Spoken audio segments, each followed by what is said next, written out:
உங்களிலிருந்தே உங்களுடைய மனைவியை அவன் படைத்தான் அப்படிங்கிறான்.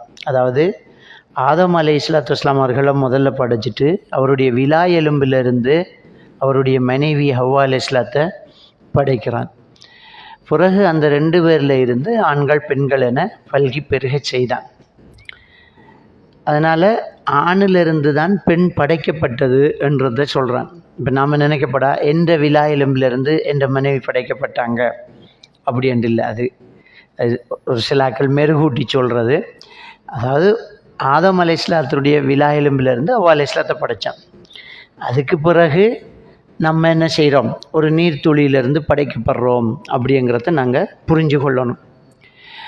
ஆனால் அந்த அந்த தத்துவத்தை அல்லாஹ் தஆலா சொல்லும்போது உங்களில் இருந்த உங்களுக்கு சோடியை அல்லாஹ் படைச்சிருக்கிறான். லிதஸ்குனு இலைஹாங்கிறான் அல்லாஹ். ஏன் படைச்சோம் அப்படின்னு சொன்னால் அந்த சோடி இடத்துல போய் நீங்கள் நிம்மதி அடைகிறதுக்காக அப்படிங்கிறான். அப்போ ஒரு கணவன் மனைவியாக அவங்க சேர்ந்து வாழும்போது ஒரு பெரிய ஒரு நிம்மதி இருக்குது. அந்த நிம்மதிக்காக அதை வச்சு படைச்சிருக்கிறாங்கிறான். இயற்கை அப்படித்தான் நம்மளை வச்சிருக்குது, இயல்பு அப்படித்தான் இருக்குது.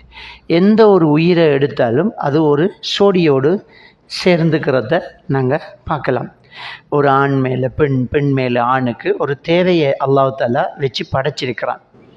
அது அல்லாஹ்வுடைய வரம்புகளை மீறாமல் ஹலாலானதாக இருக்கணும் அப்படிங்கிறதுனால திருமணத்தை நமக்கு அல்லாஹ் தஆலா ஹலாலாக்கி தந்திருக்கிறான். அந்த திருமணத்தின் நீங்கள் என்ன செஞ்சுக்கோங்க, முடிச்சுக்கோங்க அப்படிங்கிறான்.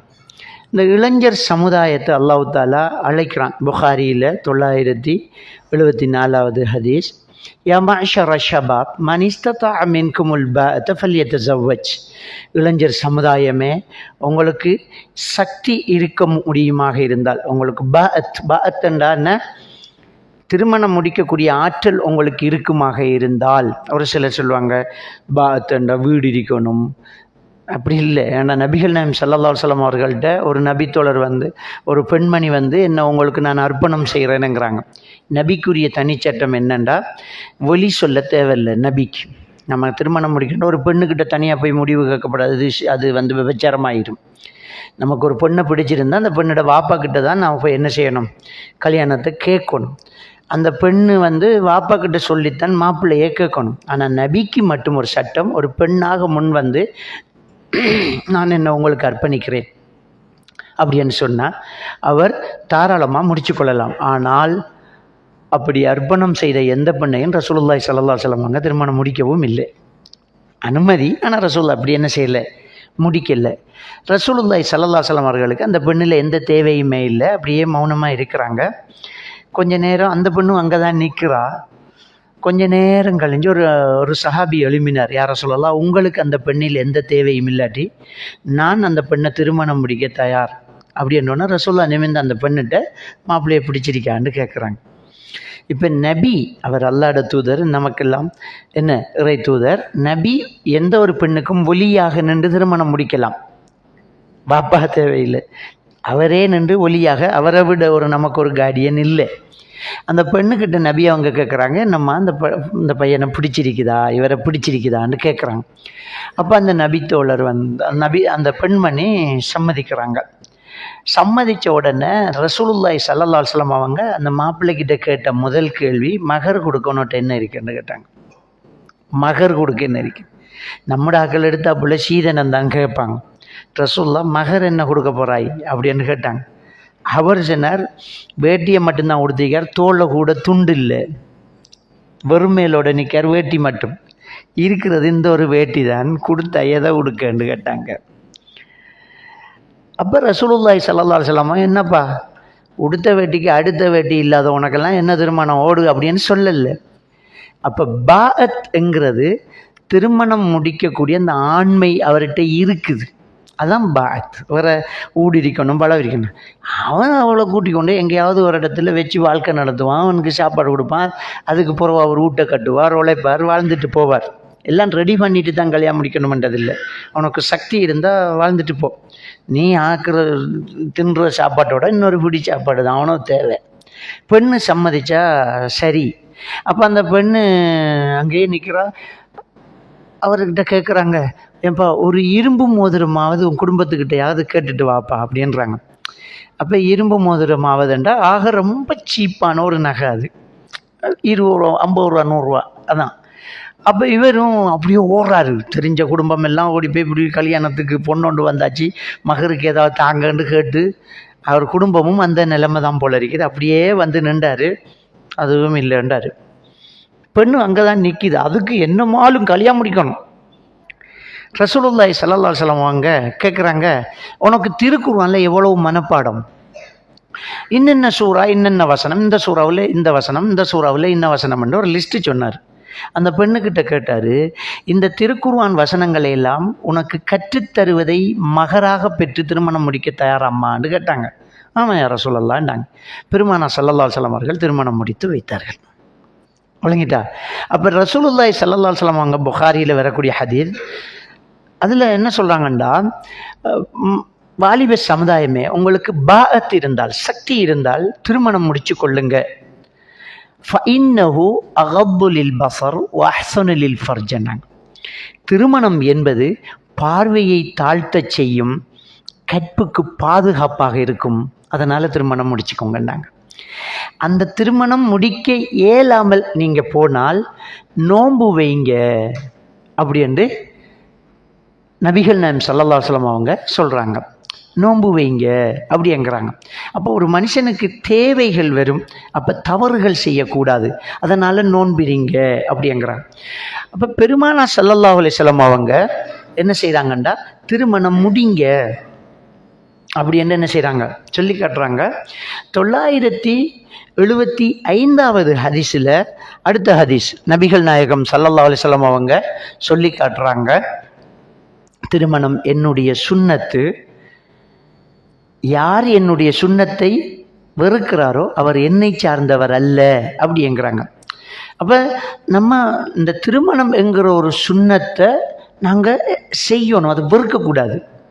முடியுமானவரை நம்ம அந்த திருமணத்தை செய்யணும், அதில் ஒரு பரக்கத்து இருக்கும்.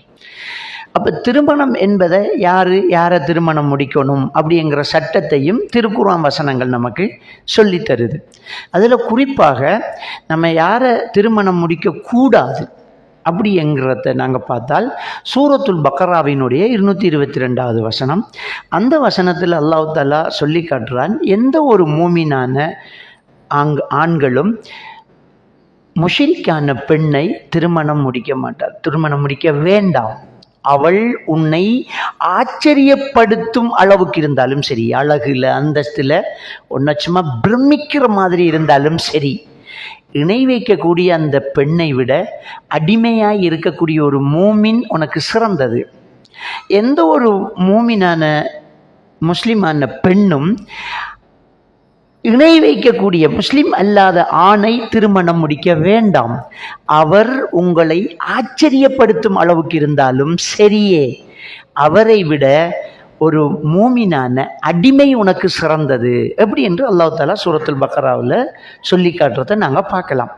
சூரா அல் முஜாதலா 22வது வசனத்தில் அல்லாஹ் தஆலா சொல்லி காட்டும்போது என்ன சொல்கிறான்டா, அல்லாவையும் அல்லாவுடைய தூதரையும் நேசிக்கக்கூடிய எவரும் அல்லாவையும் அல்லாவுடைய தூதரையும் எதிர்க்கக்கூடியவர்களை நேசிக்க மாட்டார்கள் என்கிறான். நேசம் இருந்தால் தானே கல்யாணம் வரும், நேசிக்க மாட்டாங்க. அது பெற்றோர்களாக இருந்தாலும் சரி, என் பெற்றோர்கள் அல்லாஹ் பாதுகாக்கணும். ஒருத்தருடைய பெற்றோர் இணை வைக்கக்கூடியவராக இருந்தால் நேசம் இங்கே இருக்காது, ஆனால் சீர் செய்யணும், பார்க்கணும், கேட்கணும். பெற்றோர் காவிராக இருந்தாலும் அவங்களுக்குரிய கடமைகளை செய்யணும். இங்கே வைக்க இயலாது, ஆறாக இருந்தாலும் இங்கே வைக்கல, பெத்த பிள்ளையாக இருந்தாலும் வைக்க இயலாது, மனைவியாக இருந்தாலும் வைக்க இயலாது, உறவுகாரனாக இருந்தாலும் இங்கே வைக்க இயலாது என்றா உம்மாவை வாப்பாவை திட்டினவனுக்கு டீ வண்டி கொடுப்போமா? இல்லை. அல்லாவே ரசூலை ஏற்றுக்கொள்ளாதவரை தோளை கை போடுவோமா? நல்ல முறையில் நடப்போம், கொடுக்கல் வாங்கலை சரியாக செய்வோம், ஏமாற்ற மாட்டோம், மோசடி செய்ய மாட்டோம், கேட்டு வந்தால் உதவி செய்வோம், சாப்பாடு கேட்டால் சாப்பாடு கொடுப்போம், வெள்ளத்தில் அடிபட்டால் உடுப்பை கொண்டே கொடுப்போம், நிவாரணம் தேவையாண்டா ஓடிப்போ உதவி செய்வோம், ரத்தம் தேவையா ரத்தம் தருவோம், நல்லா செய்வோம், நாங்கள் நல்ல முறையில் நடப்போம். ஆனால் இங்கே வைக்க இயலாது. ஏன்டா நீங்கள் அல்லாஹ் ரசூலை ஏற்றுக்கொள்ளலை. இதை ஏன் சொல்கிறேன்னுண்டா, இன்றைக்கு கல்யாணம் என்கிற ஒரு தேவை வரக்குள்ள மதங்களை தாண்டி கூட மனசை விடுற மக்கள் நம்மிடத்தில் இருக்கத்தான் செய்கிறாங்க. ஆணும் தான் பெண்ணும் தான். கேட்டால் காதலுக்கு மதம் இல்லை, காதலுக்கு கண் இல்லைங்க. காதலே மார்க்கத்தில் இல்லை, பிறகு எப்படி மதம் பாடுறது? காதலே இந்த மார்க்கத்துக்குள்ளே இல்லை, அதே தனி விபச்சாரம். நீ காதலி, கல்யாணம் பண்ணதுக்கு பிறகு மனைவியை காதலி, உன் தாயை காதலி, தகப்பனை காதலி, உன் சகோதரனை காதலி. காதலுக்கு தமிழ் அன்பு காட்டுதல், அவ்வளோதான். அன்பு காட்டு, அன்பை காட்டு. ஆனால் இது விபச்சாரம். இப்படி முஸ்லீமையே காதலிக்கலா, முஸ்லீம் அல்லாதவர் எப்படி நீ காதலிப்ப? அது தப்பு. அப்படிங்கிறத சூரா அல் முஜாதலா 22வது வசனம், சூரத்துல் பக்கரா 222வது வசனம், இது மாதிரியாக பல வசனங்களை நாங்கள் என்ன செய்யலாம், பார்க்கலாம். கல்யாணம் முடிக்கிறாந்தா ஒரு முதல் கண்டிஷன், அடிமையோ சுதந்திரமானவரோ மூமினாக இருக்கணும், இஸ்லாத்தை தழுவியராக இருக்கணும், முதல் விஷயம். ஏன்னா நபிகள் நாயகம் ஸல்லல்லாஹு அலைஹி வஸல்லம் அவங்க சொல்கிறாங்க, ஃபதுஃபர் பிதாத்தி தீன், தீன் உள்ளவளை பார்த்து திருமணம் முடித்து நீ வெற்றி பெற்றுக்கொள்ளுங்கிறாங்க. அதே மாதிரி தான் பெண்ணுக்கும் அந்த சட்டம். பொதுவாக ஒரு மொழியில் ஒரு வார்த்தை மெஜாரிட்டியை வச்சு தான் பேசுகிறது, வழங்கிட்டா. ஆண்களுக்கு நல்ல மார்க்கம் உள்ள பெண்ணை பார்த்து திருமணம் முடியண்டா, பெண்ணுக்கு தான் அந்த சட்டம். இப்போ அல்லாஹ் தஆலா திருக்குர்ஆனில் நீங்கள் தொழுங்க அப்படின்னா ஆண்பாலில் தான் சொல்லுவான், பெண்களும் தான் தொழணும். இப்போ அல்லாஹ் குர்ஆனில் சூரத்து நிசாவில் 103வது வசனத்தில் சொல்வான், இன்ன ஸலாத்த கானத் அலல் மூமினீன கிதாப மௌகூத்தா. மூமினீன் என்றா மூமினான ஆண்கள் மீது தொழுகை நேரம் குறித்த கடமையாக்கப்பட்டுள்ளதுன்றா பெண்களுக்கு இல்லையா? இருக்கு. மெஜாரிட்டி வச்சு தான் பேசுகிறேன். நாம் என்ன சொல்லுவோம்? பெட்ரோல் செட்டுன்னு தான் சொல்லுவோம். அங்கே டீசலும் இருக்குது. டீசல் செட்டுன்னு எங்கேயாவது சொல்லியிருக்கோமா? மெஜாரிட்டி பெட்ரோல், கூடுதலாக பெட்ரோல் தான். அப்போ பெட்ரோல் செட் வழங்கிட்டா. அப்போ டீசல் செட்டுன்னு சொல்கிற இல்லையே. அது மாதிரி தான் இந்த விஷயங்களை நாங்கள் என்ன செய்கிறது, பார்க்குறோம். அப்போ தீன் உள்ள மாப்பிள்ளையை பாரு, தீன் உள்ள பெண்ணை பாருன்னு தான் நபிகள் நாயகம் ஸல்லல்லாஹு அலைஹி வஸல்லம் அவங்க என்ன செய்கிறாங்க, சொல்லி காட்டுறாங்க. எனவே முதல்ல மார்க்கம் பார்க்கணும், மார்க்கத்தில் நல்ல ஸ்ட்ராங்காக இருக்குதான்னு பார்க்கணும். அப்போ மார்க்கத்திலேயே உள்ளுக்கு வராத ஆளை எப்படி எடுக்க இயலாது. அந்த திருமணம் என்பதை முதல்ல ஈமான் உள்ளவரை பார்த்து, ஈமான் உள்ளவளை பார்த்து திருமணம் முடிக்கணும். அதுக்கு பிறகு அதில் திருமணம் முடிக்கிறதுக்கு அனுமதிக்கப்பட்டது இருக்கு. என்ன அனுமதி அப்படின்னு சொன்னால், அனுமதிக்காதது எதுண்டா உங்களுக்கு தெரிஞ்சிட போகுது. ஒரே நேரத்தில் சகோதரிகளை திருமணம் முடிக்க இயலாது. ராத்தாவை முடித்து தங்கச்சியை முடிக்க இயலாது. தாத்தா அந்த மனைவி மரணித்தால் அல்லது விவாகரத்து பண்ணினால் தங்கச்சை முடிக்கலாம். ஆனால் சாட்சியையும் மகளையும் விட்டாலும் கல்யாணம் முடிக்கக்கூடாது. ஒருவேளை கல்யாணம் முடித்து அவள் தலாக் பண்ணிவிட்டு அவட ராத்தாட மகளை முடிக்கலாமான்னா முடிக்க இயலாது. சாட்சி மகளை விட்டாலும் என்ன செய்ய முடியாது, முடிக்க இயலாது. ராத்தா தங்கச்சை விட்டால் முடிக்கலாம். சாட்சி மகளை திருமணம், சாட்சியையும் மகளையும் ஒரே நேரத்தில் திருமணம் முடிக்க முடியாது. பால்குடி சகோதரியை திருமணம் முடிக்கல. தெரியாதனமாக கல்யாணம் முடிச்சிருப்போம். பார்த்தா சின்ன வயசில் நம்மளோட அந்த பிள்ளைக்கு தாய்ப்பால் கொடுத்துருக்கும். தெரிஞ்ச உடனேயே அதை விட்டுடணும். இதுக்குத்தான் ஃபசஹு என்று சொல்கிறது. நம்ம ஆக்கள் சொல்கிறல்லவா, ஃபசஹு செய்கிறண்டு. பெண்ணு விவாகரத்து செய்தால் அதுக்கு பேர் நம்ம ஆக்கள் சொல்கிற ஃபசஹு செய்கிறண்டு. ஆனால் உண்மையிலே அதுக்கு பேர் ஹுலா. ஆண் மனைவியை தேவையில்லைன்னு சொன்னால் தலாக், பெண் மனைவியை தேவையில்லைன்றால் ஹுலா. மார்க்கம் இவங்களை சேரக்கூடாது என்றால் அது ஃபசஹு. அதாவது அவங்க 2 பேரும் விரும்பி கல்யாணம் முடிச்சு புள்ள பெற்றுக்கிட்டு இருக்கக்குள்ளதான் தெரிய வருது 2 பேருக்கும் ஒரு ஆள் தாய்ப்பால் கொடுத்துருக்கண்டு. இது தெரிஞ்ச உடனே அன்பான மனைவியை விட்டுட்டு ஒரு மாப்பிள்ளை பார்த்து கொடுக்க வேண்டியதுதான். இது மார்க்க சட்டம். கல்யாணம் முடிச்சது பிறகுதான் தெரிய வருது இது நம்ம உம்மாக்கு தங்கச்சி, இப்படி ஒரு மகரமான ஒரு ஆள் அப்படி என்று தெரிய வருது. அப்போ அது ஃபசஹு, விளங்கிட்டா. அப்போ இந்த உறவுகளை திருமணம் முடிக்கக்கூடாது. அதே நேரத்தில் திருமணம் முடிக்கிறதுக்கு அனுமதியான ஆள் இருக்குது, அதை நாம் சில நேரம் முடிக்காமல் இருக்கிறோம். அது ஆறுண்டா சாட்சி பெரியம்மாட புள்ள, சின்னப்பா பெரியப்பாட பிள்ளைகளை நாம் தங்கச்சங்கிற. ஆனால் மார்க்கம்க்கு திருமணம் முடிக்கிறதுக்கு அனுமதிக்கு. சொந்த சின்னப்பட மகளை முடிக்கலாம், பெரியப்பட மகளை முடிக்கலாம், தாத்தாவும் தங்கச்சியும் சம்மந்தி ஆகலாம், அண்ணனும் தம்பியும் சம்மந்தி ஆகலாம், தப்பு கிடையாது. விளங்கிட்டா. நம்ம டாக்டர் சொல்லலாம் அது ஒரே ரத்தம். ஓ இல்லைண்டாரு சின்ன மாமியிட ரத்தமும் பாப்பாட ரத்தமும் உண்டு தானே, அதை பண்ணலாமா? அப்போ பாப்பாட தங்கச்சிட மகளை பண்ணலாமண்டா பாப்பாட தம்பிட மகளை பண்ணினா என்ன, நமக்கு விருப்பம் இல்லாட்டி விடணும். ஆனால் திருமணம் என்பது ஹலால். இதுக்குள்ள நாம இதை மஹரமாக நடக்கப்படாது. அதாவது தங்கச்சி என்று சொல்லி கிளாஸுக்கு ஏற்றி கொண்டே விடப்படாது. அது மச்சான் உறவு தான், புரிஞ்சு கொள்ளணும். மகன் பிள்ளைய கொண்டே வகுப்பு கூட்டு போட்டு போட அம்பி என்று சொல்லுவா. யாருக்கிட்ட? தாத்தாட மகனுக்கிட்ட. அந்த தாத்தாட மகன் போது ஒரு மனுஷனுக்கு ஒரு நிம்மதி, மன நிறைவு, அமைதி நிச்சயமாக இருக்குது. இந்த மனுஷனுக்கு நேற்று நாம ஸ்ட்ரெஸ் எல்லாம் பற்றி பார்த்தோம். என்ன, அந்த மனுஷனுக்கு ஏதோ ஒரு வகையில் ஸ்ட்ரெஸ் இருக்குது. ஏதாவது பிஸ்னஸ், அது இது நோய் கஷ்டம் பிரச்சனை என்று தலையிடி வரத்தான் செய்யும். ஒட்டுமொத்த ஸ்ட்ரெஸ்ஸுக்கும் அழகான ஒரு தீர்வு கணவன் மனைவி கிட்ட வந்து உட்கார்றதும் மனைவி கணவன்கிட்ட போய் உட்கார்றதும் தான். மனம் விட்டு பேசுறது அங்கே தான். ஆக அந்த கணவன் மனைவியாக சேர்ந்து வாழும்போது ஒரு மனிதனுக்கு ஒரு மன நிம்மதி இருக்குதுங்கிறத அல்லாஹ் குர்ஆன்ல சொல்கிறான். அல்லாஹ் சொல்கிறது பொய் இல்லை. இப்போ நம்மட ஆக்கள் அவனுக்கு வாழ்க்கை சரியில்லாதனால கணவன் மனைவி வாழ்க்கையை உலகத்தில் பெரிய ஒரு கொடுமையாக ஜோக்கா பேசிக்கிட்டு இருப்பான். அது தப்பு. கல்யாணம் முடிக்கிறவனை பயங்காட்டுற விஷயம் தானே அது. புரியுதா? இப்போ ஒருத்தர் ஜோக்குக்கு ஒருத்தர் கேட்பார், பேயை கண்டிருக்கியாடா? 15 வருஷமா பேயோடாண்டா குடும்பமே நடத்திக்கிட்டு இருக்கேனுங்க. அப்போ அவன் என்ன சொல்கிறான்டா, பொண்டாட்டிங்கிறது பேய் மாதிரி அல்லா அப்படிங்கிறான். வணங்கிட்டா. அப்போ அந்த கவிஞர்களே அந்த காலத்தில் எழுதி வச்சுட்டான், வந்தவனை கேட்டால் நின்று விடும்பான், சென்றவனை கேட்டால் வந்து விடும்பான் என்று. வேணாண்டா.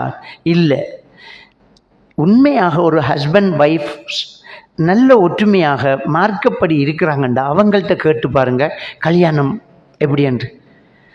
பட்டினி கூட சுகமாகும், வலி வேதனை கூட இதமாகும். அதை போல ஒரு மனசுக்கு நிம்மதி வர எதுவுமே கிடையாது. உண்மையான ஒரு ஹஸ்பண்ட் அண்ட் ஒய்ஃப் எவ்வளோ மகிழ்ச்சியாக இருக்கலாம்டா, தலைக்கு மேலே பிரச்சனை வந்தாலும் அவ கையை பிடிச்சி சொல்கிற வார்த்தை நமக்கு ஒத்தனம் போடும். 2 பேருமா சேர்ந்து பட்டினி படுத்திருப்பாங்க. அது கொஞ்சம் இன்ட்ரெஸ்டாக இருக்கும்.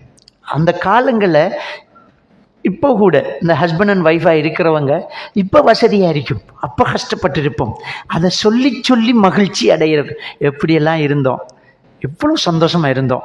அடுத்த வேளை சோத்துக்கு வழி இல்லாட்டியும் எவ்வளோ அன்பாக இருந்தோம். உன் மடி எனக்கு எவ்வளோ ஆறுதலாக இருந்துச்சு. நீ என் தலையை கோதி விடுவ பாரு, என் மனசில் இருக்கிற பாரமெல்லாம் போயிருக்கும்னு சொல்லுவாங்க. உண்மையிலே ஒரு ஹஸ்பண்ட் அண்ட் ஒய்ஃபில் ஒரு அழகிய ஒரு நிம்மதி இருக்குது அப்படிங்கிறது திருக்குர்ஆன் பொய்யில்லை. கல்யாணத்தை ஒரு நாளுன்னு அங்கே பயந்துடக்கூடாது. சிலர் கல்யாணம் முடிக்கிறத யோசிச்சுக்கு இருக்கிறாங்க.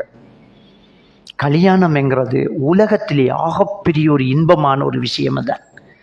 திருமணம் என்பது ஒரு ஹஸ்பண்ட் அண்ட் ஒய்ஃப் சேர்ந்து வாழ்கிறது, அதைப்போல் ஒரு மகிழ்ச்சியானது ஒன்றுமே இல்லை. ஆனால் நம்மளோட நடைமுறை சரியில்லாட்டி அதைப்போல் ஒரு சித்திரவதையும் ஒன்றுமில்லைன்னு ஆயிரும். ஹஸ்பண்ட் அண்ட் ஒய்ஃப் ஆளுக்கால் புரிஞ்சு கொள்ளணும். நம்ம சொல்லுவோம் லைஃப் பார்ட்னர் என்று சொல்லுவோம். வாழ்க்கையின் பாதி துணை என்ன, வாழ்க்கை துணை அப்படின்னு லைஃப் பார்ட்னர்.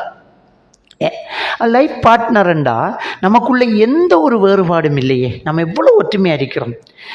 நமக்கு வாப்பா இருக்கும், உம்மா இருக்கும், ஆசிரியர் இருக்கும், ஆசான் இருக்கும், நமக்கு இந்த உறவுகள் எல்லாம் இருக்கும். ஆனால் மனைவி கிட்ட கிடைக்கிற அன்பு யாரும் தர இயலாது. மனைவி கிட்ட கிடைக்கிற அன்பை வேற யாரும் தரலாமா? தாத்தா தங்கச்சி தரலாமா? உம்மா தரலாமா? தர இயலாது. மனைவி தான் தரணும். மனைவி தான் அதை தரணும். மனைவி தான் அந்த ஆறுதல் தரணும். கணவன் ஆறுதல் கொடுக்குற மாதிரி ஒரு பெண்ணுக்கு வாப்பா கொடுக்க இயலாது. கணவன் கொடுக்குற அந்த ஆறுதலை, கணவன் தட்டி கொடுக்குறத இன்னொரு ஆள் செய்ய இயலாது. ஒரு வாப்பா கட்டி பிடிச்சி முதுக தடவலாமா? இல்லை, அதை கணவன் தான் செய்யலாம். பாப்பா தள்ளி நின்று தலையத்தான் தடவலாம். அப்போ ஒரு மனுஷனுக்கு இந்த கல்யாணம்ங்கிறது ஒரு மிகப்பெரிய ஒரு இன்பமான வாழ்க்கையில் ஏற்படுற சுமைகளை கலட்டி வைக்கக்கூடிய ஒன்றாக, உடலுக்கும் மனசுக்கும் இதமானதாக அல்லாஹ் தஆலா அதை வச்சிருக்கிறான். அதுக்குள்ளே இருக்கிற செக்ஷுவல் லைஃப் அது வேறு, அது ரொம்ப முக்கியம்தான், அதுவும் வேறு. ஆனால் அதையும் அங்கே தான் எடுக்கலாம், வேறு எங்கேயுமே நம்ம என்ன செய்ய முடியாது, பெற்றுக்கொள்ள முடியாது. இது அல்லாஹ் நமக்கு ஹலால் ஆக்கி தந்த ஒரு விஷயம்.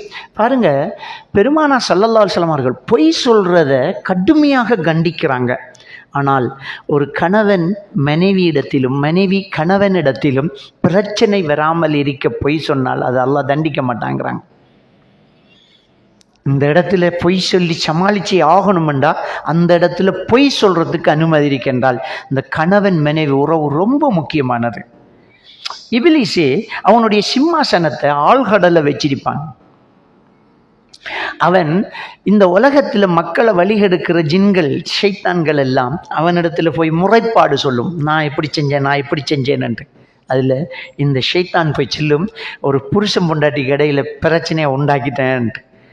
இபிலி சொல்வான், அந்த சரியான வேலை செஞ்சிக்க ஃபக்கர்ர பைலை இஞ்சவா கிட்ட வான்னு பதவி உயர்வு கொடுப்பான். அப்ப ஷைத்தானுக்கு ரொம்ப பிடிச்ச வேலை புருஷன் பொண்டாட்டியை பிரிக்கிறது தான். ஒரு புருஷன் பொண்டாட்டியை பிரிக்கிறது தான் ஷைத்தானுக்கு ரொம்ப பிடிச்ச வேலை. அப்படின்னா என்ன அர்த்தம் தெரியுமா? ஒரு புருஷன் பொண்டாட்டி சேர்ந்து இருக்கிறது தான் அல்லாஹ்க்கு ரொம்ப விருப்பமானதுன்றதை நம்ம புரிஞ்சு கொள்ளணும். ஒரு புருஷன் பொண்டாட்டி பிரிகிறது ஷைத்தானுக்கு ரொம்ப விருப்பம்ண்டா, ஒரு புருஷன் பொண்டாட்டி சேர்ந்து இருக்கிறது அல்லாஹ்க்கு ரொம்ப விருப்பமானது. அப்ப மன்னிக்கிறது, விட்டு கொடுக்கிறது, மறக்கிறது, இதெல்லாம் கண்டிப்பாக ஒரு கணவன் மனைவி கிட்ட இருக்கணும். அப்போ முதல்ல ஒரு கணவன் மனைவி சேர்ந்து வாழ்றதுல முக்கியமான ஒரு விஷயம் மார்க்க விஷயமா இருக்கணும். மார்க்கம் உள்ளவங்களா, தீன் உள்ளவங்களான்னு பார்க்கணும். நம்ம பொண்ணு பார்க்கக்குள்ள சும்மா க்யூட்டாக இருக்கா, அந்த மாதிரி இருக்கா, அழகா இருக்கா, கட்டினா அவளை தான் கட்டுவேன்னு நினைப்பாங்க. அழகு எவ்வளவு நாளைக்கு நிற்கும்? இருக்குது அழகு. அழகான பொண்ணை நீ பிடிச்சிட்டு என்று சொன்னால் அல்ஹம்துலில்லாஹ், சிறப்புத்தான். ஆனால் அந்த அழகுக்குள்ள மார்க்கம் இல்லாட்டி அதுதான் உனக்கு ஆபத்தாகும். அந்த மார்க்கம் இல்லாட்டி அந்த அழகால தான் நீ சாக போற. இப்ப அதுதான் உனக்கு பிரச்சனையே. உனக்கு டென்ஷன் ஆகும், உனக்கு தூக்கம் இல்லாம போகும், உனக்கு சந்தேகமாகும், உனக்கு பார்க்குற பார்வையெல்லாம் ஒரு மாதிரியா இருக்கும். அவள் எங்கால திரும்பினாலும் ஆரோட ஓட போறாளான்ற மாதிரி இருக்கும். அவளை கதை பேச்சு எல்லாமே உன்னை ஈட்டியால குத்தும், உன்னை கொல்லும், நீ செத்த. அங்க மார்க்கம் இருந்தா நம்பிக்கையோட இருக்கலாம். அப்போ முதல் விஷயம் மார்க்கம். அந்த மார்க்கத்துக்குள்ள அழகிருக்கி, அந்தஸ்திருக்கி, நல்ல குடும்பம், ஓகே, அது பல 4 விஷயத்துக்கு ஒரு பெண்ணு திருமணம் முடிக்கப்படுறா. லி ஜமாலிஹா, அவள் அழகுக்காக, ஒலி மாலிஹா, அவள் வசதிக்காக, ஒலி ஹசபிஹா, அவள் பெரிய வம்சம்ன்றதுக்காக, ஒலி தீனிஹா, மார்க்கத்துக்காக. 4க்கு ரசூல்லா சொன்னாங்க, தீனை பார்த்து முடிச்சு வெற்றி பெற்றுக்கோ, இல்லாட்டி கை நாசம் பண்ணாங்க. அப்போ தீன் இருந்து அழகிருக்கி, அந்தஸ்திருக்கி, குடும்பம் இருக்கண்டா உனக்கு ட்ரிபிள் ஓகே, விளக்கிட்டா? அப்போ மெயினாக நாங்கள் பார்க்குறது மார்க்கம். தீன் இருக்கா, மார்க்கம் இருக்கா, அகீதா சரியா இருக்கா, அப்படிங்கிறத நாங்கள் பார்த்து நம்ம என்ன செய்யணும்? திருமணத்தை முடிச்சு கொள்ளணும். இந்த திருமணத்தை முடித்து இந்த ஹஸ்பண்ட் அண்ட் ஒய்ஃப் எப்படி இருக்கணும் என்றால் அவங்களுக்குள்ள எந்த ஒரு ஒளிப்பும் மறைவுமே இல்லை. அவங்க 2 பேரும் அழகாக பேசக்கூடியவர்களாக இருக்கணும். நல்ல ஒரு கம்யூனிகேஷன் இந்த ஹஸ்பண்ட் அண்ட் ஒய்ஃபுக்குள்ளே இருக்கணும். இந்த திருமணம் முடித்து சந்தோஷமாக வாழணும் அப்படின்னு சொன்னால் இந்த ஹஸ்பண்ட் அண்ட் ஒய்ஃபுக்குள்ள நம்பிக்கை கரெக்டாக சரியாக இருக்கணும். எப்போ சந்தேகம் வந்துட்டோ அப்போ சந்தேகம் பேய்த்திரும், சந்தோஷம் பேய்த்திரும். சந்தேகம் வந்தால் சந்தோஷம் பேய்த்திரும். ஒரு கணவன் மனைவி, மனைவி கணவன் ஒரு நம்பிக்கையோட வாழணும். அவளை அவ்வளோ நம்பிக்கை இருக்கணும், அது மாதிரி அவளும் இருக்கணும். அவனில் அவ்வளோ நம்பிக்கை இருக்கணும், அது மாதிரி அவனும் இருக்கணும். அந்த நம்பிக்கையை கொடுக்கணும், அந்த நம்பிக்கைக்கு ஏற்ற மாதிரி வாழணும். அதுக்குத்தான் அஜ்னபி மஹ்ரமி உறவு பேணணும். அஜ்னபி மஹ்ரமி உறவு பேணணும். நம்மளை விடவும் ஈமான்ல உச்சகட்டமான நேரடியாக ஜிப்ரீல் அலைஹிஸ்ஸலாத்தை கண்ணால கண்ட ஆக்கள் சஹாபாக்கள். ஜிப்ரீல் அலைஹிஸ்ஸலாத்தை கண்ணால கண்டாங்களா இல்லையா? ரசூலுல்லாஹ் சொன்னாங்களே, இன்னும் வந்து என்ற முட்டுக்கால முட்டி வச்சுட்டு போனவர் யார் தெரியுமா? யார் சொல்லலாம்? அவர் தான் ஜிப்ரீல் அலைஹிஸ்ஸலாம். ஒரு மலக்கு கண்ணால கண்டாங்க. பத்ர் யுத்தத்தில் நேரடியாக மலக்குமார்களை கண்டாங்க. குதிரையில வந்து இறங்கினத்து சஹாபாக்கள் கண்டாங்க. அப்ப ஒரு சஹாபாக்கள் அப்படியே மலக்குமார கண்டவர், அல்லாஹ்வுட தூதரை நேரடியாக கண்டவங்க, அற்புதங்களை கண்ணால கண்டவங்க, ரசூலுல்லாஹ்வுட கை விரல் இடுக்குள்ள நீர் பீரிட்டு ஓடினத்தை பார்த்தாங்க. ஒரு கோப்ப பால 40க்கு மேற்பட்டவங்க குடிச்சத அவங்க நேரடியா பார்த்தாங்க. அபூ ஹுரைரா ரலியல்லாஹு தஆலா அவங்க சொல்றாங்க, பசி தாங்க முடியல. இந்த சஹாபாக்கள்கிட்ட பள்ளி நின்று வரும்போது ஒவ்வொருத்தரா குர்ஆன் வசனம் ஒன்றுக்கு விளக்கம் கேட்டேன். என்ற குரலில் இருக்கும் தளர்வை கண்டு விருந்துக்கு கூப்பிடுவாங்கன்னு நினைச்சு கேட்டேன். அவங்க அதை புரியல, விளக்கம்தான் தந்துட்டு போனாங்க. வெளியிறங்கி போனேன், மயக்கம் போய் கீழே விழுந்துட்டேன் அப்படிங்க. கண்ணை முழிச்சு பார்க்க நபிகள் நாயகம் ஸல்லல்லாஹு அலைஹி வஸல்லம் உடைய தலையிலே மடியிலே என் தலை இருக்குது. யா அபூ ஹுரைரான்னாங்க. லப்பைக் யா ரசூலல்லாஹ், வாங்க வீட்டுக்கு சாப்பிடுவோம்னு கூப்பிட்டாங்க. அப்படியே கூட்டிக்கிட்டு போனாங்க. கூட்டிக்கு போய் தான் ஆயிஷா நாயிட்ட கேட்குறாங்க, ஏதாவது இருக்காம்மான்ட்டு. ஆயிஷா நாய் சொன்னாங்க, ஒருத்தரை பேரை சொல்லி ஒரு ஹோப்பை பால் அனுப்பியிருக்கார், வந்திருக்கேன்னாங்க, கொண்ட அம்மாண்டாங்க. அபூ ஹுரைராவுக்கு பால் கிடைக்குது, கோப்பை நிறைய பால் வந்துச்சு.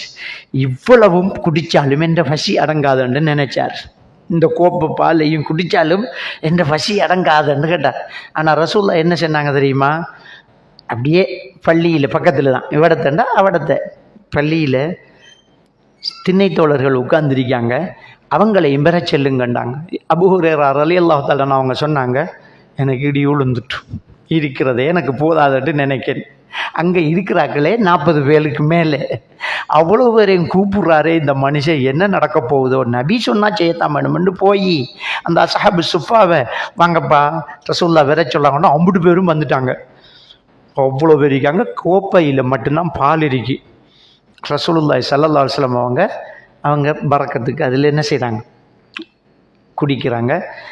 ஒரு நபி தோழர் கொடுத்து குடிங்கன்னாங்க. ஒவ்வொருத்தர் குடிக்க கொலையும் அபூ ஹுரைரா ரலியல்லாஹு அன்ஹு இனி நமக்கு கிடைக்காது என்று நான் நினைச்சேன். அவர் குடித்தார். முடிச்சது பிறகு அடுத்தாள் கன்ஃபார்மாக கிடைக்காதுன்னு நினைச்சேன்.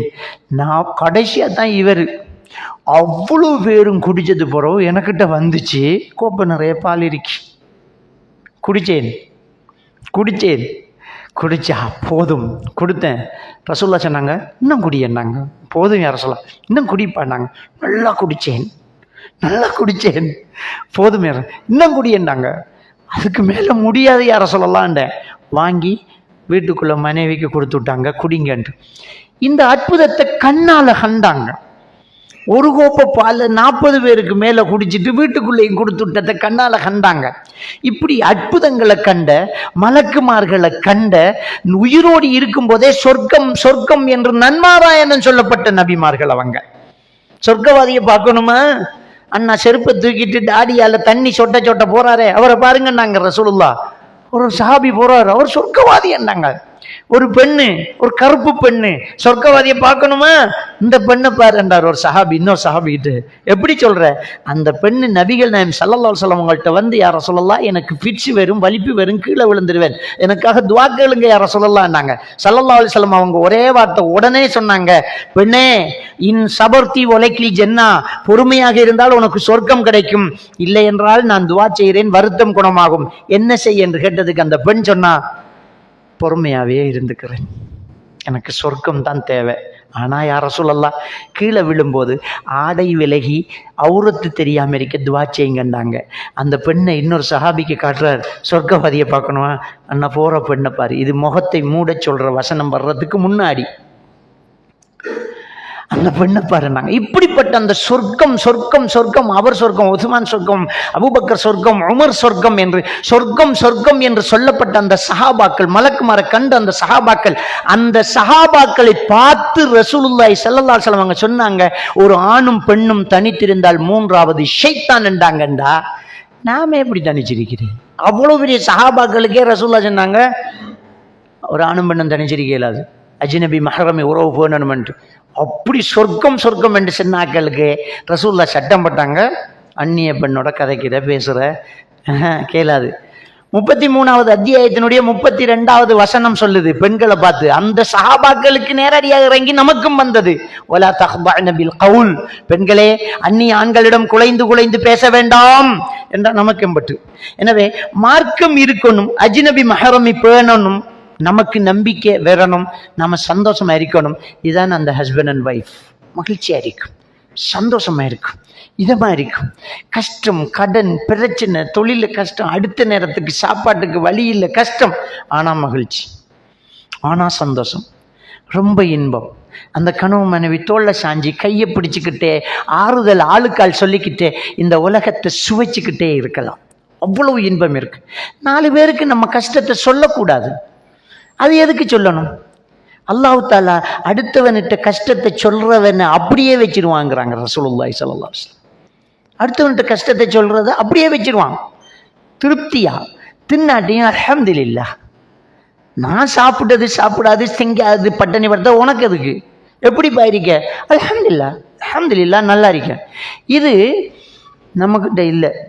நல்லா இருக்கிறவன்ட்ட எப்படிப்பா சுகமா இருக்கியான்னு கேட்டோன்னே, நாக்க புளிங்கிட்டு சாகனம் போல இருக்கு, என்ன இந்த வாழ்க்கைங்க. அடையாப்பா அல்லாஹ் தஆலா குர்ஆன்ல சொல்லலாம், வ அம்மா பி நிஅமத்தி ரப்பிக்க ஃபஹத்திஸ், உனக்கு அல்லாஹ் தந்த அருளை வெளியில பேசுங்கிறான். கஷ்டத்தை பேச சொல்லிக்கண்ணா, நீ தீண்டதுங்க அது மற்றவனுக்கு என்னது, எப்படி நல்லா இருக்கு. இங்கிலீஷில் ஹவாய் ஒண்டா ஐ எம் ஃபைன் தேங்க்யூ தம்பிட, வேற ஒன்றும் இல்லை. அரபில் கைஃப ஹாலு கண்டா அல்ஹம்துலில்லாஹ் ஹைர். தமிழில் எப்படிப்பா சுகமா இருக்காண்டா, சுகமா இருந்தா இங்கேண்டா படுக்க நம்ப. ஏண்டா நமக்கு என்ன வார்த்தைக்கு பஞ்சமா? இப்போ நீ இந்த பதிலை சொல்லி அவன் என்ன 10,000 ரூபா தர போறானா? நீ என்னத்துக்கு அவன்கிட்ட எதிர்பார்க்குற? அல்லாஹ் கிட்ட எதிர்பாரு, திருப்தி ஆகிரி. இப்ராஹிம் நபி மகனை சந்திக்க வந்தாங்க, மருமகள் தான் நின்றா. மருமகளுக்கு மாமனார்ன்னு தெரியா, எங்கம்மா அவர்ன்னு கேட்டாங்க. வெளியே போயிருக்கார். வாழ்க்கை எப்படிம்மா போகுதுன்றாங்க. சரியான கஷ்டத்தில் போகுதுன்றாங்க. வந்த வாசப்படியை மாற்ற சொல்லிட்டு வந்துட்டார். அந்த ஃபெமிலியில பாஸ்வேர்டு வாசப்படி மனைவி இவருக்கு தெரியா. புருஷன் வந்தோடனே ஒரு வயசானவர் வந்தார். நம்மளோட வாசப்படியை மாற்றினா எல்லாம் சரியாமண்டார். எப்படி இருந்தார் என்ற அடையாளத்தை கேட்டார். இப்படி இப்படியா? ஓ வந்தது எங்க வாப்பா, வாசப்படி நீதான், தலாக். இந்த ஹதீஸ் ஏனென்றா, குடும்ப கஷ்டத்தை வெளியில சொல்றவள் பொண்டாட்டி அறிக்க தகுதி இல்லை. அது என்னத்துக்கு அவருக்கு கஷ்டமா இருந்தாலும் நல்லா இருக்கேன்னு சொல்லு. நாம நல்லா இருக்கேன்னு சொன்னாலே அல்லாஹ்வோட அருள் வருகிறது. இருக்கிற நிஅமத்துக்கு நன்றி சொன்னால் இன்னும் நிஅமத்தை அள்ளி தருவான் அல்லாஹ். கஷ்டம் கஷ்டம் என்று சொல்லாத.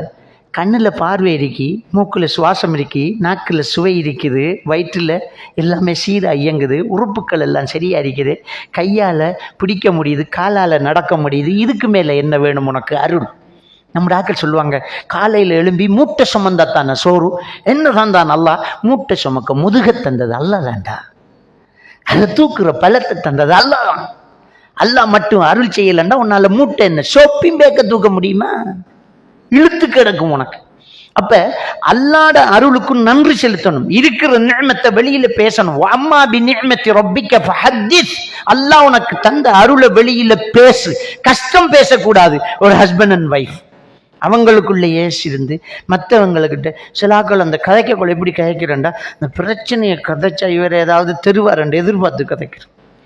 சில ஆக்களுக்கு சந்திச்சா எப்பயாலும் பிரச்சனை மட்டும் நாங்கள் கதைப்பான். மச்சானும் அப்படி பிரச்சனைண்டா, கதனண்டா, நேற்றுக்கு பிள்ளைகளுக்கு சோறு இல்லை மச்சான். நம்ம ஏன் சொல்கிறான்டா, நம்மகிட்ட இருக்கு அதுக்கு சொல்லலாம். இப்படி எதிர்பார்த்து கதைக்கிறவனே அல்லாஹ் அப்படியே வச்சிருவான். கடைசி வரைக்கும் இவர் கஷ்டம் தான் சொல்ல வேண்டியவர். திருப்தி ஆயிடு, நல்லா இருக்கேன் அல்ஹம்துலில்லாஹ். அல்லாஹ் ரிசுக்கு எளிதான். இவர் என்ன தாரது? அவர் என்ன தாரது? ரிசுக்கு ரிசுக்கு அல்லாஹ் எளிக்கான். எப்படிப்பா? நல்லா இருக்கேன் அல்ஹம்துலில்லாஹ். சாப்பிடான் அல்ஹம்துலில்லாஹ் அல்ஹம்துலில்லாஹ். நல்லா நல்லா இருக்கேன். அல்லாஹ் நல்லாவே வச்சிருவான். வார்த்தையில் நல்லதை பேசணும். வார்த்தையில் நல்லதை பேசிட்டே இருக்கணும். அல்லாஹ்வை புகழ்ந்துக்கிட்டே இருக்கணும். அல்லாஹ்க்கு நன்றி செலுத்திக்கிட்டே இருக்கணும். ஹஸ்பண்ட் அண்ட் ஒய்ஃப் உங்களுக்குள்ள உங்களோட பிரச்சனை பேசுங்க. அவட உமாக்கிட்டையும் வேணாம், உண்ட உமாக்கிட்டையும் வேணாம். அந்த உங்களுக்குள்ள இருக்கிற பிரச்சனையை நீங்களே பேசி தீர்த்து கொள்ளணும். மத்தாக்களுக்கிட்ட வைத்திடக்கூடாது. எப்போவுமே ஹஸ்பண்ட் அண்ட் ஒய்ஃப் அவங்களோட பிரச்சனையை அவங்களா தீர்த்து கொள்ளணும். இன்னொருத்தர கதையை கேட்டுக்கிட்டு பொண்டாட்டியை நொந்துக்கிறதோ இன்னொருத்தர கதையை கேட்டுக்கிட்டு புருஷனை நொந்துக்கிறதோ குடும்ப வாழ்க்கைக்கு அழகும் இல்லை, அது ஆரோக்கியமும் இல்லை. உம்மா சொல்கிறா தாத்தா சொல்கிறான்ட்டு பொண்டாட்டிக்கிட்டு ஏறுறவன் எல்லாம் இருக்கிறான்.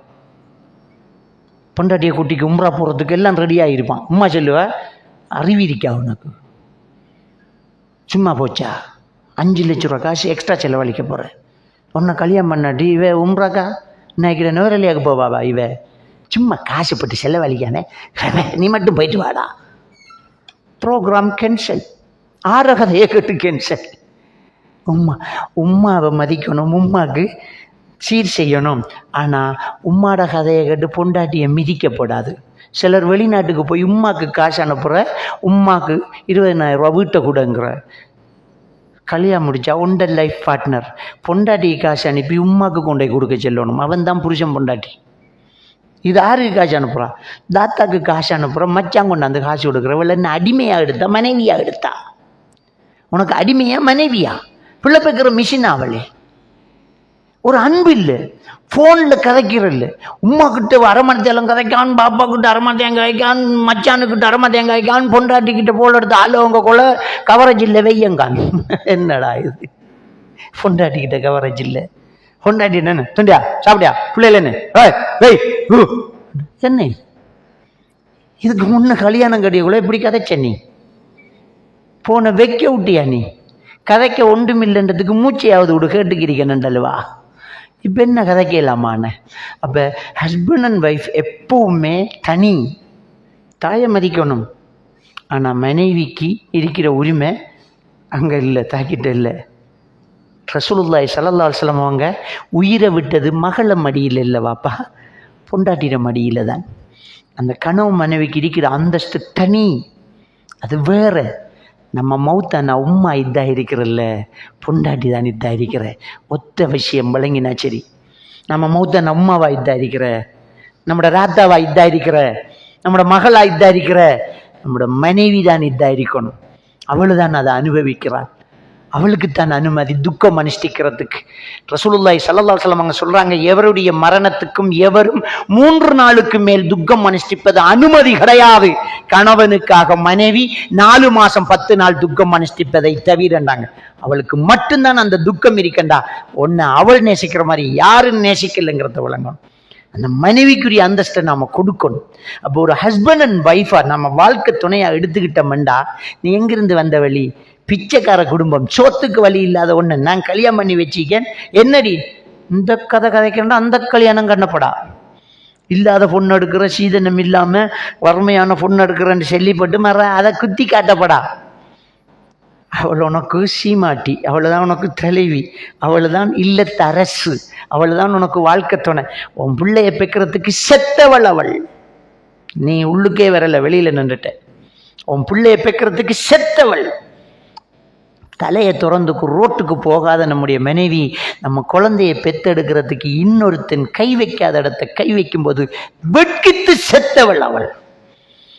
வேதனை ஒரு பக்கம், மனசுல வலி இன்னொரு பக்கம். இந்த வேதனையை எந்த மனுஷன் தாங்கியிருப்பான்? அப்படிப்பட்ட ஒரு பெண்ணை லேசா உதைச்சு விட்டு போறது, கன்னத்துக்கு கொடுக்கறது நியாயமா? அல்லாஹ் மன்னிப்பானா? ஹஜ்ஜத்துல் விதாவுல நபிகள் நாயகம் ஸல்லல்லாஹு அலைஹி வஸல்லம் அவர்கள் சொன்ன வாசகம் என்ன தெரியுமா? இத்தகுல்லாஹ ஃபீ நிசாயிக்கும், உங்க மனைவிமார்கள் விஷயத்தில் அல்லாஹ்வை பயந்து கொள்ளுங்கள்.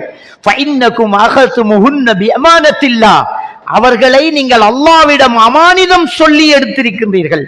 வஸ்தஹலல்தும் ஃபுரூஜஹுன்ன பிஅமானத்தில்லாஹ், அல்லாஹ்வுடைய அமானிதம் சொல்லி அவர்களுடைய கற்பை உங்களுக்கு ஹலாலாக்கி இருக்கின்றீர்கள்.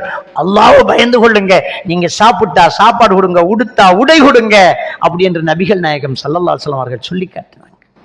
அப்போ மனைவிக்குரிய அந்த அந்தஸ்தை கொடுத்து அந்த நேசத்தை பாராட்டி ஒருத்தர் புரிஞ்சுக்கிட்டு பேசி நடக்கிறது ஒரு அழகான ஒரு குடும்ப வாழ்க்கைக்கு முக்கியமான ஒரு விஷயம். இதே மாதிரி மனைவி கவனமாக இருக்கணும். கணவனை விட்டு கொடுக்கக்கூடாது. கணவனை மதிக்க தெரிஞ்சுக்கணும். கணவனுக்கு மரியாதை செய்ய தெரிஞ்சிருக்கணும். அவர் தான் வாழ்க்கை தலைவன், வாழ்க்கை துணை அவர் தான். அவரை விட்டுட்டு போக மாட்டேன். மரியாதை எப்போவுமே இருந்துக்கணும். அவங்க கதையை கேட்டுக்கிட்டு மரியாதை இல்லாமல் பேசக்கூடாது. அவர் கணவர், நமக்கு தலைவர். அவரை வாழ்க்கை அவருடைய உழைப்பில் தான் நம்ம இருக்கிறோம். ரசூலுல்லாஹி ஸல்லல்லாஹு அலைஹி வஸல்லம் அவர்கள் அதே ஹஜ்ஜத்துல் விதாவில் இந்த உலகத்தை விட்டு பிரிய போகிறோம்ங்கிற மரண செய்தி கிடைச்சவுடன் மக்களுக்கு சொன்ன உபதேசம், மௌத்தாக போகிறோம், இந்த மக்களுக்கு நான் ஒரு உபதேசம் செய்யணும் என்று ஹஜ்ஜத்துல் விதாவில் எல்லாரையும் ஒன்று சேர்த்து நபிகள் நாயகம் ஸல்லல்லாஹு அலைஹி வஸல்லம் அவர்கள் பேசின அந்த பேச்சு என்ன தெரியுமா? ஒரு கணவனுக்கு மனைவி செய்ய வேண்டிய கடமைகள் என்ன தெரியுமா? உன் கணவன் விரும்பாதவரை உன் வாசப்படி மிதிக்க வைக்க கூடாது அப்படின்னா. உன் கணவன் விரும்பாதவரை வாசப்படி வைக்க மிதிக்க விடக்கூடாது அப்படின்னா எவ்வளவு ஒரு அழகான ஒரு வார்த்தை இது. கணவன் விருப்பம் இல்லாத ஒருத்தர் எப்படி அவன் வீட்டுக்குள்ள வரலாம்? அவனுக்கு எவ்வளவு நெருங்கின உறவினராக இருக்கலாம். கணவனோட பிரச்சனைண்டா, கணவனை மதிக்காதவனை நான் மதிக்க மாட்டேன், வேணாம் ப்ளீஸ். அந்த அளவுக்கு கணவனை மதிக்கணும். கணவனுக்கு துரோகம் செஞ்சிடக்கூடாது. கணவனுக்கு துரோகம். இன்றைக்கு இவ்வளவு மோசமான விஷயங்கள் நடக்குது. இந்த போன் வந்து படுத்துற பாடு, சுப்ஹானல்லாஹ். இந்த போனால எவ்வளவுக்கு உன்னை கரை சேர்த்து, உனக்கு வாழ்க்கை தந்து, உனக்கு இவ்வளவுக்கு ஒரு பதவியை தந்து, உனக்கு தாய் அந்தஸ்து தந்து, உனக்கு மனைவி அந்தஸ்தை தந்து, உனக்கு ஒரு மகுடம் சூட்டி உன்னை நல்லா வச்சிருந்து உனக்கு அவ்வளவு மதிப்பை தந்த அந்த கணவனுக்கு எவ்வளவு துரோகம் செய்யணும்டா. ஒரு ஆளோட பாய் ஃப்ரெண்ட் அவர்.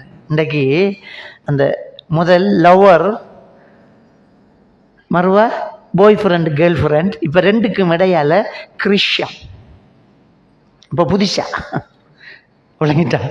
முதல் லவ்வர் இருந்துச்சு, அடுத்தது பாய் ஃப்ரெண்டு இல்லாட்டி கேர்ள் ஃப்ரெண்ட். இப்போ ரெண்டுக்கு நடுவால் ஒன்று வந்து கிறிஸ்டியன். என்னடா என்ன கிறிஸ்டியன்டா? அது ஹஸ்பண்டும் இல்லை பாய் ஃப்ரெண்டும் இல்லை, நட்டைக்கு நடுவால் புதிய புதிய சொல்லெல்லாம் உருவாக்கி வச்சிருக்காங்க. என்னன்றதுக்கு மனசில் இருக்கிற பாரத்தை அவர்கிட்ட ஷேர் பண்ணுறதாம். அப்போ மாப்பிள்ளை என்னத்துக்கு இருக்கார்? மாப்பிள்ளைக்கிட்ட கதை அவர் கேட்காரு இல்லையே, கேட்க வெய். ஒன்று இல்லாட்டி அடுத்ததுக்கு ஒரு தீர்வு இருக்குது. புருஷன் சரியில்லாட்டி இன்னொருத்தனோட பழகிறது இல்லை, பொண்டாட்டி சரியில்லாட்டி இன்னொருத்திக்கிட்ட போகிறது இல்லை, சரியில்லாட்டி அடுத்த தீர்வு ஒன்று இருக்குது. இஸ்லாமிய மார்க்கம் அழகாக சொல்லி தந்திருக்குது. சரியில்லையா நசிஹத்து செய்யுங்க, பிடிக்கல அதுவும் சரியில்லையா படுக்கையை பிரியுங்க. படுக்கையை பிரியிறண்டா ஏற்கனவே சேர்ந்திருக்கணும், அதை மைண்ட் பண்ணுங்க. அதுக்கும் பிடிக்கலையா கடுமை இல்லாமல் அடியுங்க. அது மனைவிக்கு. கடுமை இல்லாமல் அடிச்சுன்னு சொல்லி கேட்கலையா, அது மனைவி கணவனுக்கு எப்படி சொல்லி பார்க்குறா, கேட்குறாப்புல இல்லை, விளங்கப்படுத்துகிறா, எடுக்கிறாப்புல இல்லை. அந்த குடும்பத்தில் நடுநிலையாக தீர்மானம் செய்யக்கூடிய ஒருவரும் இந்த குடும்பத்தில் நடுநிலையாக தீர்மானம் செய்யக்கூடிய ஒரு, அல்லாஹ் குர்ஆன்ல சொல்லும்போது அவர்கள் சேர்த்து வைக்கணும் என்கிற மனநிலையோடு வரக்கூடியவர்களாக இருக்கணும். இன்றைக்கு பிரிச்சு போட்டு தான் ரெண்டு மடிச்சு கட்டிக்கு வரப்படா. இன்றைக்கு பிரிக்கிற என்ன நிலவன இல்லை, இன்றைக்கு ரெண்டு பார்த்துட்டு அப்படி இல்லை, எப்படியாவது சேர்க்கு ரெண்டு வரணும். அவரும் இவரும் ரெண்டு குடும்பத்திலையும் ரெண்டு பேர் நடுவராக வச்சு உங்களோட பிரச்சனையை பேசுங்க. அப்பையும் தீர்வு எடுக்க முடியலாட்டி அல்ஹம்துலில்லாஹ் அல்லாஹ் நாடல்ல தலாக். அதுக்கு பிறகு நீங்கள் ஹலாலாக இன்னொரு மனைவியை தேடுங்க, நீங்கள் ஹலாலாக ஒரு கணவனை தேடுங்க. இது அது அவர் இறக்கம் இல்லை, அதுக்கு ஒரு பாய் ஃப்ரெண்டு. சும்மா நரகத்துக்கு போகணுமா நீங்கள்? இங்கேயும் நரகம் அங்கேயும் நரகம், நரகத்துக்கு போகணுமா? அப்போ எல்லாத்துக்கும் ஒரு தீர்வு இருக்குத்தான். அந்த தீர்வை தானே நம்ம எடுக்கணும். இஸ்லாம் சொல்லக்கூடிய வழிமுறையை தானே எடுக்கணும். அப்போ ஒரு இன்றைக்கு நிறைய கேஸ் நடக்குது. என்னென்னா ஹஸ்பண்ட் அண்ட் ஒய்ஃபாக இருக்கிறாங்க, அவருக்கு ஒரு கேர்ள் ஃப்ரெண்டு, இவருக்கு ஒரு பாய் ஃப்ரெண்டு அல்லது க்ரஷ். பேசிட்டு இருக்கிறாங்க, டைமாக பேசுகிறாங்க. அதுக்குண்டு கொஞ்சம் பேர் இருக்கானுகள், அவனுங்களுக்கும் பொண்டாட்டி இருக்கி வச்சு போட்டு இன்னொரு ஆளோட பேசிட்டு இருக்காங்க. காலப்போக்கில் பாம்பாட்டிக்கும் பப்பாட்டி என்று சொல்கிற அளவுக்கு போய்த்துப்பே. எல்லாருக்கும் எல்லாம் இருக்கி. இன்றைக்கு ரோட்டில் நின்றுக்கிட்டு 10 மணி 12 மணி வீட்டுக்கு போகாமல் காருக்குள்ளே இருந்து காய்ச்சிக்கான், மோட்டர் பைக்கில் இருந்து காய்ச்சிட்டிக்கான், மரத்தில் இருந்து கந்து முறிக்கான், காலால் கோடு போடுறான், திரும்புறான், சுற்றுறான், படத்திலிருந்து அவடத்தை போகிறான், அவடத்திலிருந்து விடத்தை வாரான், போகிறான், வாரான், நிற்கான், குனிகிறான், எழும்புறான்டா. அல்லாஹ் அது பொண்டாட்டி இல்லை, ஆரையாலும் பொண்டாட்டி. இவரை கொண்டாட்டி அங்கே தவிச்சுக்கிட்டு இருக்காள், இல்லாட்டி அவரை கொண்டாட்டி இன்னொரு ஆளோட டாவாடிச்சுக்கிட்டு இருக்காள். என்ன வாழ்க்கை இது? என்ன இது? அசிங்கம் இல்லையா? இப்படி வாழணுமா? அல்லாஹ் நமக்கு ஹலாலாக்கி தந்ததை நாம் அனுபவிக்காம நாம் ஹராத்தை எடுத்துக்கிட்டு இருக்கோம். பெருமானார் ஸல்லல்லாஹு அலைஹி வஸல்லம் அவர்கள் மிஅராஜ் போய் வந்து அங்கே நடந்த காட்சிகளை சொல்லும்போது சொல்கிறாங்க, எனக்கு ஒரு காட்சி காட்டப்பட்டது.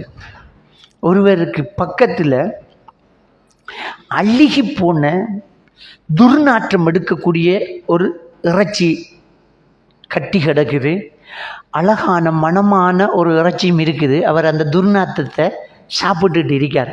அது பற்றி கேட்கப்பட்டது, அவர் விபச்சாரம் பண்ணினவர் என்று சொல்லப்பட்டது. நாங்கள் ஹலாலான பொண்டாட்டியை புருஷனை பக்கத்தில் வச்சு போட்டு ஹராமானதுக்கிட்ட போனதுக்கு அல்லாஹ் காட்டுறான், அசிங்கம் பிடிச்ச நாத்தத்தை திண்டுக்கிறிக்கார் அழகான ஆரோக்கியமான உணவு பக்கத்தில் இருக்குது அப்படின்னு எவ்வளவு அழகாக விளங்கப்படுத்துகிறாங்க நபிகள் நாயம் ஸல்லல்லாஹு அலைஹி வஸல்லம். பெருமானார் ஸல்லல்லாஹு அலைஹி வஸல்லம் அவர்கள் சுபஹு தொழுதுட்டு திரும்பி இருந்து, இன்றைக்கு யாராவது கனவு கண்டீங்களான்னு கேட்பாங்க.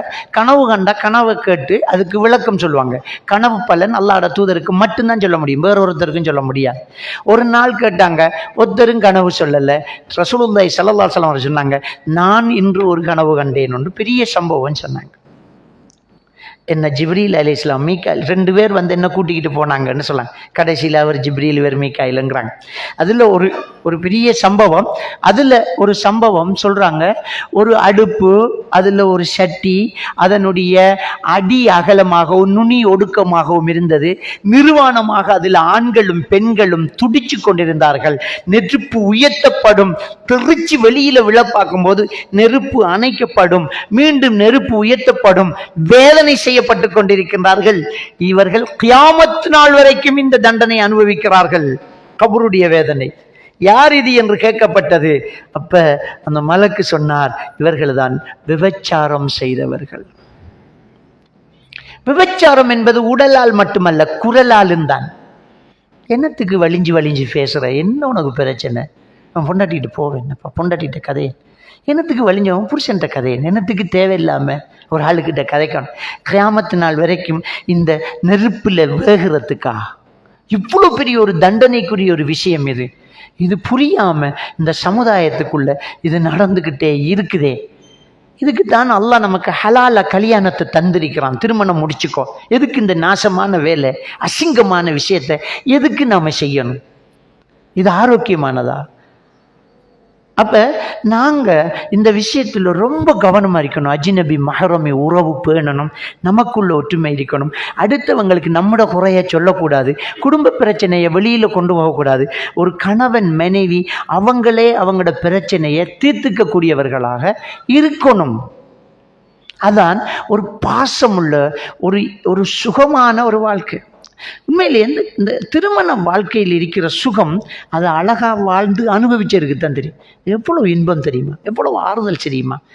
ஒரு விரலை பிடிச்சாலே போதும், அந்த கையை பிடிச்சிக்கிட்டு காய்ச்சிட்டு இருந்தாலே போதும், காலம் நேரம் போகிறது விளங்காது. நபிகள் நாயகம் ஸல்லல்லாஹு அலைஹி வஸல்லம் அவங்க பள்ளியில் ஏத்திக்காஃப் இருக்கிறாங்க. சஃபியா நாய் பள்ளிக்கு வந்து கதைச்சிக்கிட்டு இருக்கிறாங்க. ரசூலுல்லாஹ் விரட்டி விடலை. ஏத்திக்காஃப் இருக்கிறான், என்ன வந்த அப்படின்னு கேட்கல. வந்த மனைவி கிட்ட கதைச்சிக்கிட்டு இருந்தாங்க. அது ஒரு இபாதத். பொண்டாட்டியோட கதைச்சிட்டு ஒரு இபாதத்.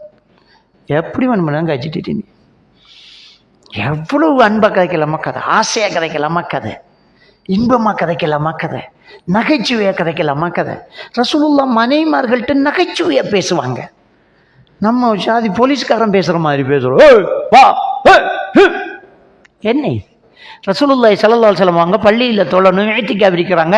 ஆயிஷா நாயை கூப்பிட்டு ஒரு விரிப்பு கொண்டு வந்து விரிச்சுடுமாங்கிறாங்க. பள்ளிக்குள்ளே வரணுமாவே, அப்படியே திரைக்கிஞ்சால வரணும். பள்ளி பொதுவில் வீடு, பள்ளிக்குள்ளே வந்து ஒரு விரிப்பு விரிமாங்கிறாங்க. முஸ்லீம் கிரந்தத்தில் பதிவாயிருக்கிற ஹதீஸ்.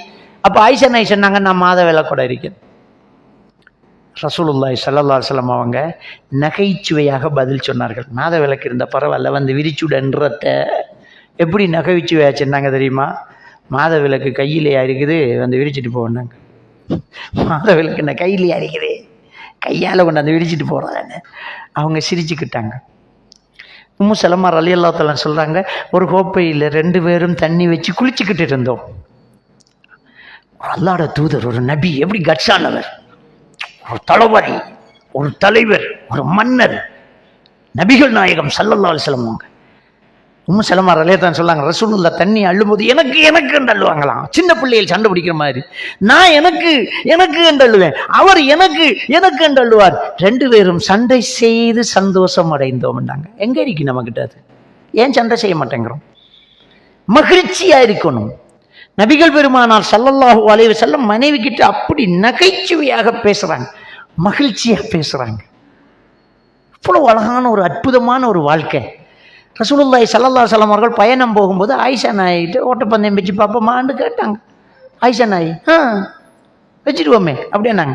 சஹாபாக்களை பார்த்து கொஞ்சம் வேகமாக முன்னுக்கு போங்கப்பா, நாங்கள் கொஞ்சம் பேச போகிறோம்டாங்க. சஹாபாக்கள் முந்திக்கிட்டாங்க. ரசூலுல்லாஹி ஸல்லல்லாஹு அலைஹி வஸல்லம் ஆயிஷா நாய் நின்று ஓட்டப்பந்தயம் ஓடுற வயசு அது. ரசூலுல்லாஹி ஸல்லல்லாஹு அலைஹி வஸல்லம் மதீனாவுக்கு வந்து எத்தனை வயசில்? 53 வயசு பிறகு வந்தாங்களே. அதுக்கு பிறகுதான் இந்த ஓட்டப்பந்தயம் வச்சாங்க. கல்யாணம் முடிச்சு அதிலிருந்து எல்லாம் ஒரு 57 58 வயசில் ஓட்டப்பந்தயம் வைக்கிறாங்க, ஓடுறாங்க. மனைவியோடு விளையாடுறது ஒரு மகிழ்ச்சி. நான் ஒரு ஆத்மீக தலைவன், ஒரு மன்னன், ஒரு தளபதி, என்ன நீ நான் கேட்கறது? போறதே யுத்தத்துக்கு. ஆனா அந்த யுத்தத்துக்கு போகும்போது உனக்கு நான் கணவன், அவ்வளவுதான். ஓடினாங்க. ஆயிஷா நாயை முந்திக்கிட்டாங்க. அதாவது ஆயிஷா நாயை முந்த வச்சாங்க ரசூலுல்லாஹ் பிந்துவாங்களா? அவர் எவ்வளவு பலமானவர். மனைவி அப்படியே முந்தவராங்க. நாம பிள்ளைகளோட சண்டை பிடிச்சி அடி வாங்கி உழலையா? பிள்ளைகள் அடிக்க நாம ஆடுவோம் பிள்ளைகள்.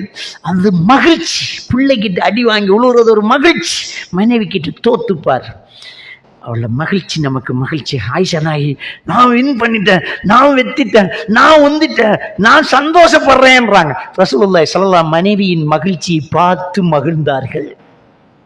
ஓடிட்டேன்லன்றாங்க, நல்லா ஓடினேன் கடுமாள் அப்படின்றாங்க. அப்போ ரசூலுல்லாஹி ஸல்லல்லாஹு அலைஹி வஸல்லம் அவர்கள் இந்த மனைவிகளோடு எப்படி நடந்துக்கிட்டாங்க? ரொம்ப மென்மையாக, ரொம்ப எளிமையாக, ரொம்ப நகைச்சுவையாக, ரொம்ப யதார்த்தமாக. அவங்க தளபதிங்கிறத அங்கே வீட்டில் கணவன், நம்ம வெளியில் முதலாளி, வீட்டை புருஷன்தான். வேலை செய்கிறோண்டோ இங்கே வா 2 டீ எடுத்துக்கு வா இப்படி சொல்லலாம். பொண்டாட்டிடோ இங்கே வா 2 டீ எடுத்துக்கு இல்லை. இங்கே புருஷன், இங்கே செல்லம் இங்கே வாடா, உன்னை கையால் ஒரு டீ ஊற்றித்தாடா. அது மாதிரி எதுவுமே கிடைக்காடாண்டா, உச்சி பூக்குமே. அதில் இன்னொரு விஷயம் இருக்கு. நம்மட ஆள் செய்கிற பெரிய தவறு என்ன தெரியுமா? ரசூலுல்லாஹி ஸல்லல்லாஹு அலைஹி வஸல்லம் அவர்கள் ஒரு இடத்துல விருந்து சாப்பிட்டு நல்லா இருந்துட்டேன்டா, நேமல் உதும் சாப்பாடுண்டா சட்டப்படி என்று சொல்லிடுவாங்க. நம்மட பாஷையில் மொழிபெயர்த்தா அப்படித்தான் பேரு. நேமல் உதுமண்டா என்ன?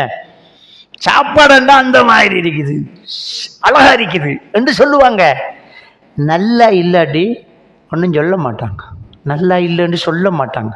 ஆனால் நம்புடவன் நல்லா இருந்தாலும் இவளுக்கு சொன்னால் உச்சியில் பூ பூக்கும், பெருமை அடிக்கும்ங்கிறதுக்கு அவள் இந்த கொமெண்ட்ஸுக்கு காத்துக்கிருப்பாள்.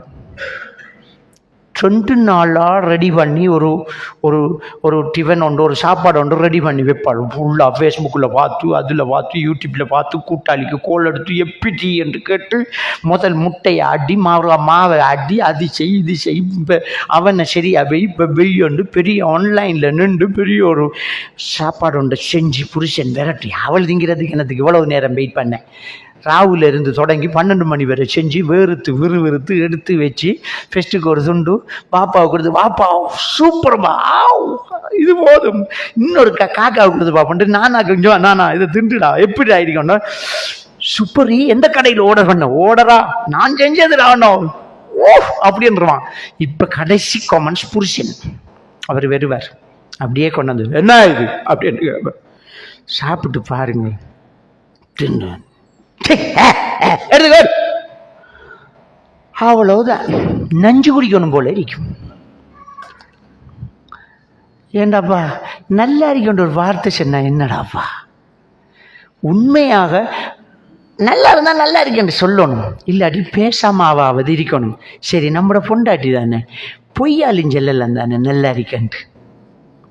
நீங்கள் ஒரு ரெஸ்டாரண்ட்டில் போய் சாப்பிட்டா உங்களை ஃபுல்லாக பக்கத்தில் நின்று வைஃபையை கொண்டு வந்து கவனிச்சுட்டு அந்த அந்த அந்த அந்த ஹோட்டல் மேனேஜரோ அல்லது அதில் உள்ள ஒரு பெரிய போஸ்டில் இருக்கணும், சார் சாப்பாடு எப்படி இருந்துச்சு அப்படின்ற கேட்போம். அறான் நமக்கு பிடிக்காம இருக்கும், அவன் மனசு உடஞ்சனோட சூப்பர் அப்படின்ற.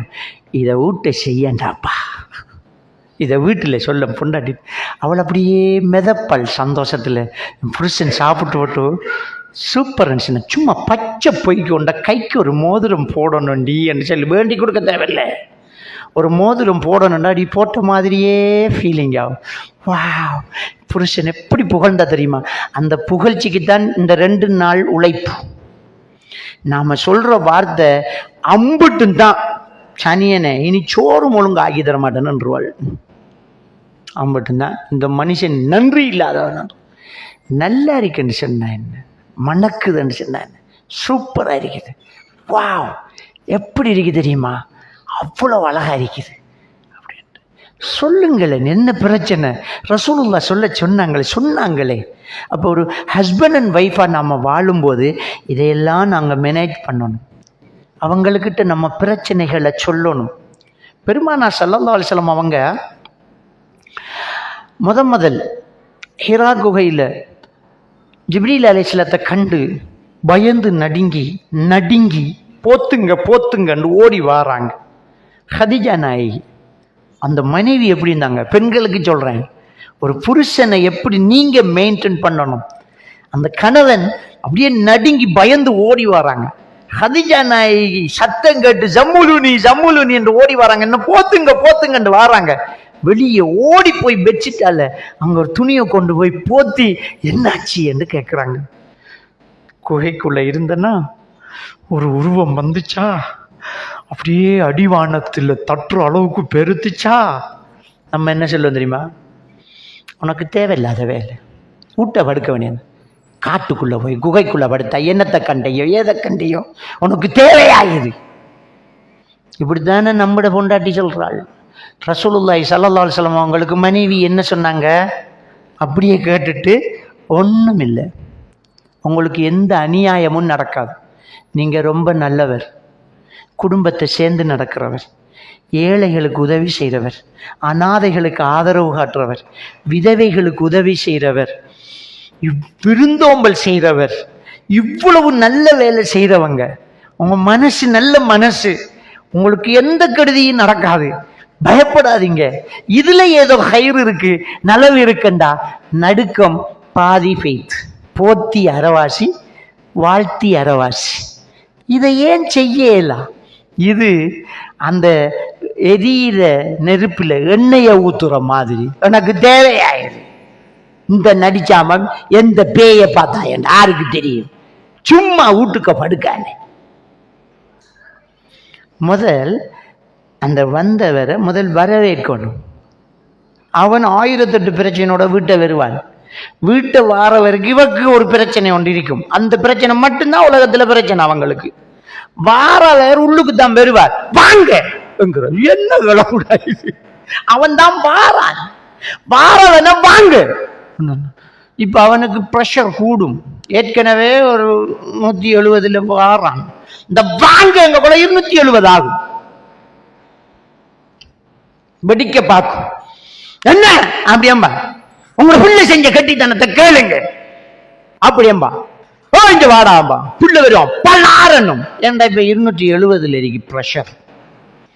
அரைஞ்ச உடனே சொல்லுவா, என்ன நீங்க மாட்டுக்கு அடிக்கிற மாதிரி அடிக்கிற? இவ்வளவுதான் அடிக்க வச்சு போட்டு மர மாட்டுக்கு அடிக்கிற மாதிரி அடிக்கிறேன்டா. அவன் எங்க போற? அப்ப அந்த மாட்டை பிடிச்சி இன்னொரு அடி அடிப்பான். எனக்கு கை வச்சுட்டேலாம் அவர்களுக்கு ஒரு காக்கா இருக்கும். அவர் தான் ஊர்ல சண்டியன். டேய் மச்சான் எனக்கு அடிச்சுட்டான், என்ன வார நம்பர் அவருக்கு என்ன? எப்படிடா தங்கச்சில கை வைக்கலாம்? இப்படித்தான் வச்சு விடுவான் மர. அவனுக்கும் கேஸ் கோர்ட்ல நிற்கும், போலீஸ்ல நிற்கும், காலிக்கோட்ல நிற்கும். முதல் வந்தவரை வாங்க உள்ளுக்கண்டு வரவேற்க தெரியாதா? வந்தவரை வாங்க, இருங்க, ஒரு மாதிரி அடிக்கிறீங்க, சாப்பிட போறீங்களா, ஏதாவது கூழா குடிக்கிறீங்களா, தண்ணி தரட்டுமா? முதல் அவரை அடியே கூழ் இதுக்கு தான் கல்யாணம் பண்றோம். வந்தவரை கூழ் பண்றதுக்கு தான் கல்யாணம் பண்றோம். நாம போய் வீட்டுல மனைவி முகம் ஒரு மாதிரியா இருந்தா நாம டயக்னோஸ் பண்ணணும்.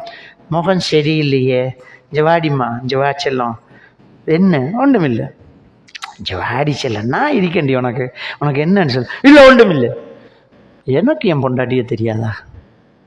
உன் முகத்திலேயே சொல்லுதுடி, என்னாச்சு சொல்லு. அது பாப்பா வந்தாங்கன்னு இப்போ ஸ்டார்ட் ஆகும்.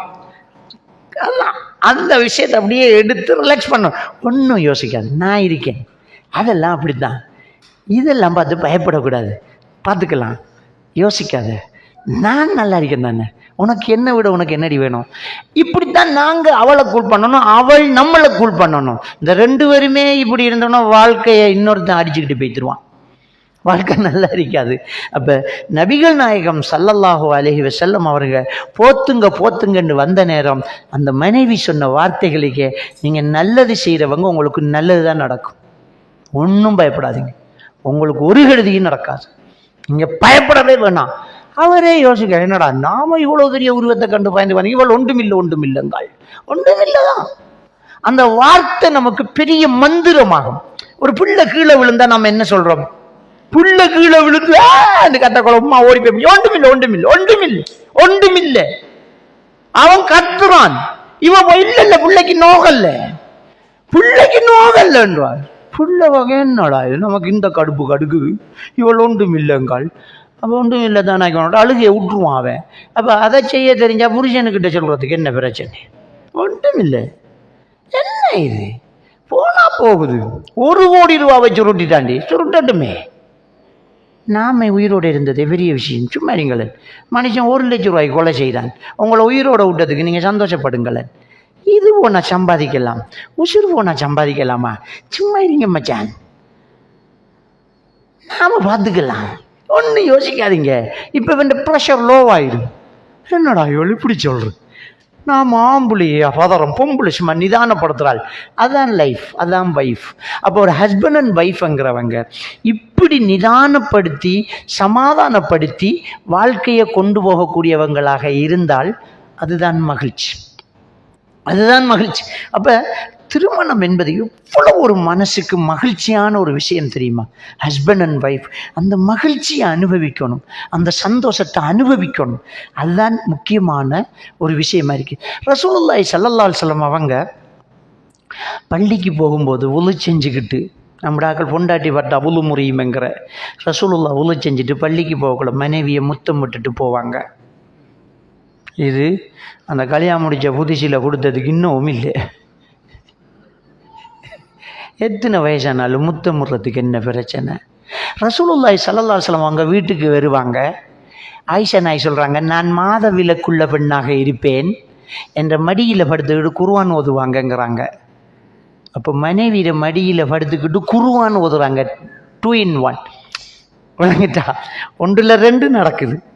மடியில் படுத்து அன்பை கொடுக்குறாங்க, குர்ஆனை ஓதி அல்லாஹ்க்கு சுக்குர் செய்கிறாங்க. 2 விஷயம். இத்தனைக்கு மாதவிலக்குள்ள பெண். இது நாம் மாதவிலக்கண்ட அங்காள நில் கள்ளி நில் என்ன இருக்கு, நஜிஸா?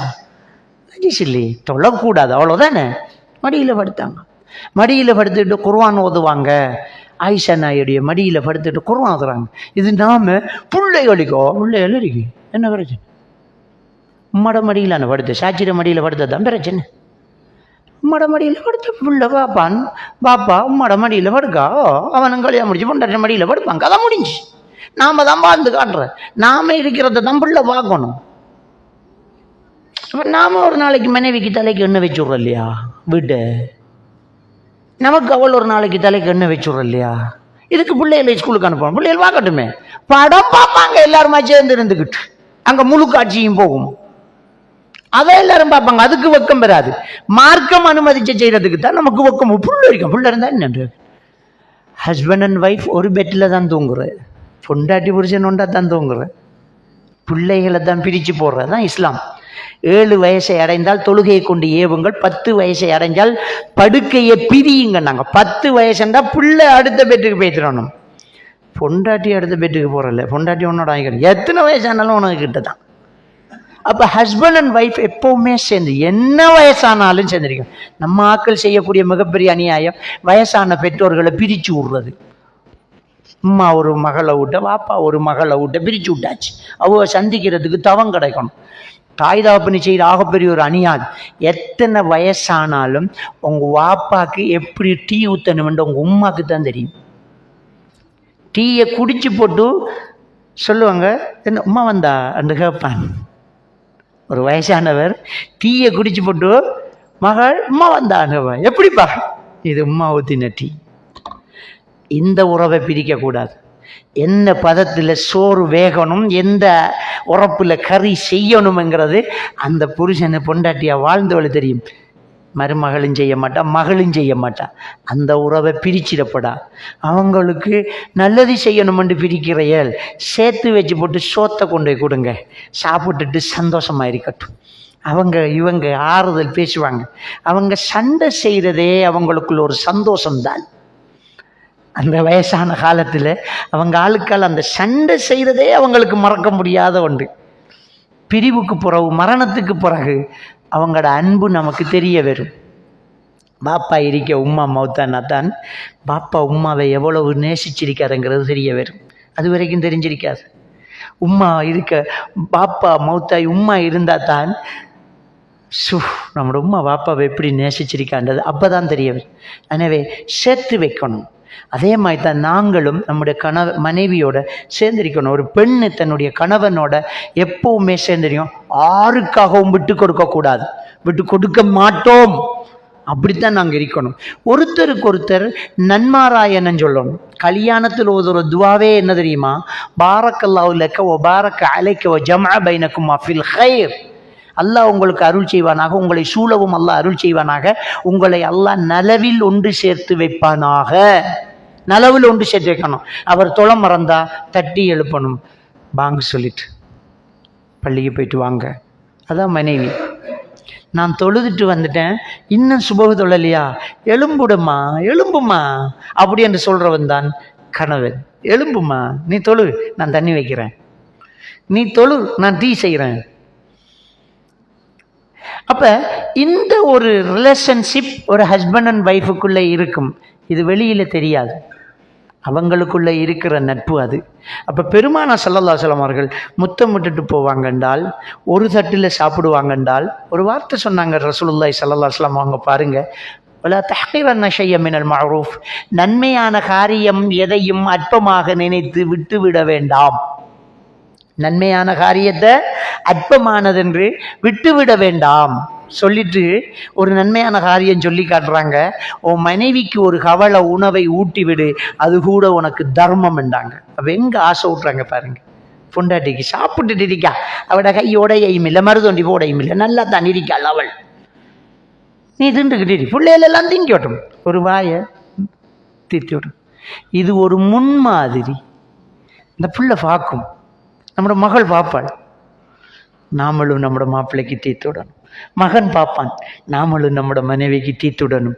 இதில் என்ன தப்பு இருக்குன்னு கேட்க, உமாக்கு பாப்பா தீர்த்தி விடுறார், பாப்பாக்கு உமா தீர்த்தி விடுறார், இதில் என்ன இருக்கு? ஊட்டி விடு, ஊட்டி விடு. இது நன்மை, இதுக்கு அல்லாஹ் நன்மை எழுதுறான். இது எரிஞ்சு உளுந்துக்கிட்டு இருந்தா காலால் தட்டி போட்டு போனா சொத்தைய வரண்டா. பொண்டாட்டிக்கு சொல்ற வார்த்தை, மூஞ்சி மோரகள் முன்னுக்கு நிற்காத போ. என்னப்பா இது, என்ன வாழ்க்கை? எவ்வளோ ஒரு மனுஷன் செத்துருவான்ல. எத்தனை பேர் இப்படி பொண்டாட்டிக்கு சொல்றா கழிக்காங்க தெரியுமா? முன்னுக்கு நிற்காத போ, சனியன் வெட்டகரங்கள முன்னுக்கு வந்து நின்றுட்டு. அப்படி என்றால் சம்திங் ராங். இவருக்கு எங்கேயோ ஒரு இடத்துல கனெக்ஷன் ஸ்டார்ட் என்ற அர்த்தம். நம்ம மனைவியை முன்னுக்கு வர சொல்லிட்டு போகணும். பாமா தலையில் கையை வச்சுட்டு போ, ஒரு வாழ்த்து சொல்லிட்டு போ, எதுவாக இருந்தாலும் ஃபோன் பேசிடு வந்துட்டு போ. நம்ம பிரிஞ்சிருந்தாலும், நம்ம தள்ளி இருந்தாலும், ஒரு பிஸ்னஸில், ஒரு தொழிலில், ஒரு வெளிநாட்டில், ஒரு வெளியூரில் நீங்கள் இருந்தாலும் ஒரு விஷயம் மட்டும் நீங்கள் செஞ்சு கட்டுறீங்க, அடிக்கடி ஃபோன் பேசுங்க மனைவிக்கிட்ட. ஒன்றும் இல்லை, நீங்கள் மணித்தியால கணக்கில் எல்லாம் ஃபோன் பேசலை. காலையில் ஒருக்கா ஃபோன் எடுத்து அஸ்ஸலாமு அலைக்கும், ஓ ரைட், இப்போ எத்தனை மணி அங்கே? எங்களுக்கு இப்போ இன்னும் 2 hour இருக்குது, நாங்கள் இப்போ தான் சுப சொல்லிட்டு வரோம். என்னம்மா செய்யுது, என்ன செய்யுது? பிள்ளையெல்லாம் எழும்பிட்டா, பிள்ளையெல்லாம் ஸ்கூலுக்கு போய்த்தா, சரி சரி, நல்லது நல்லது, நான் புறவு எடுக்கிறேன், அவ்வளோ. மரம் ஒரு 2-3 hours போகிறோம். நமக்கு ஒரு டைமை பார்த்து ஒரு கால், ஹலோ அஸ்ஸலாமு அலைக்கும், என்னம்மா செய்யுது? பிள்ளைகள் வந்துட்டா, என்ன சமைக்க போகிறீங்க? அல்ஹம்துலில்லாஹ், நான் உன்னை ரொம்ப மிஸ் பண்ணுறேன்டி, ஐ லவ் யூ டி.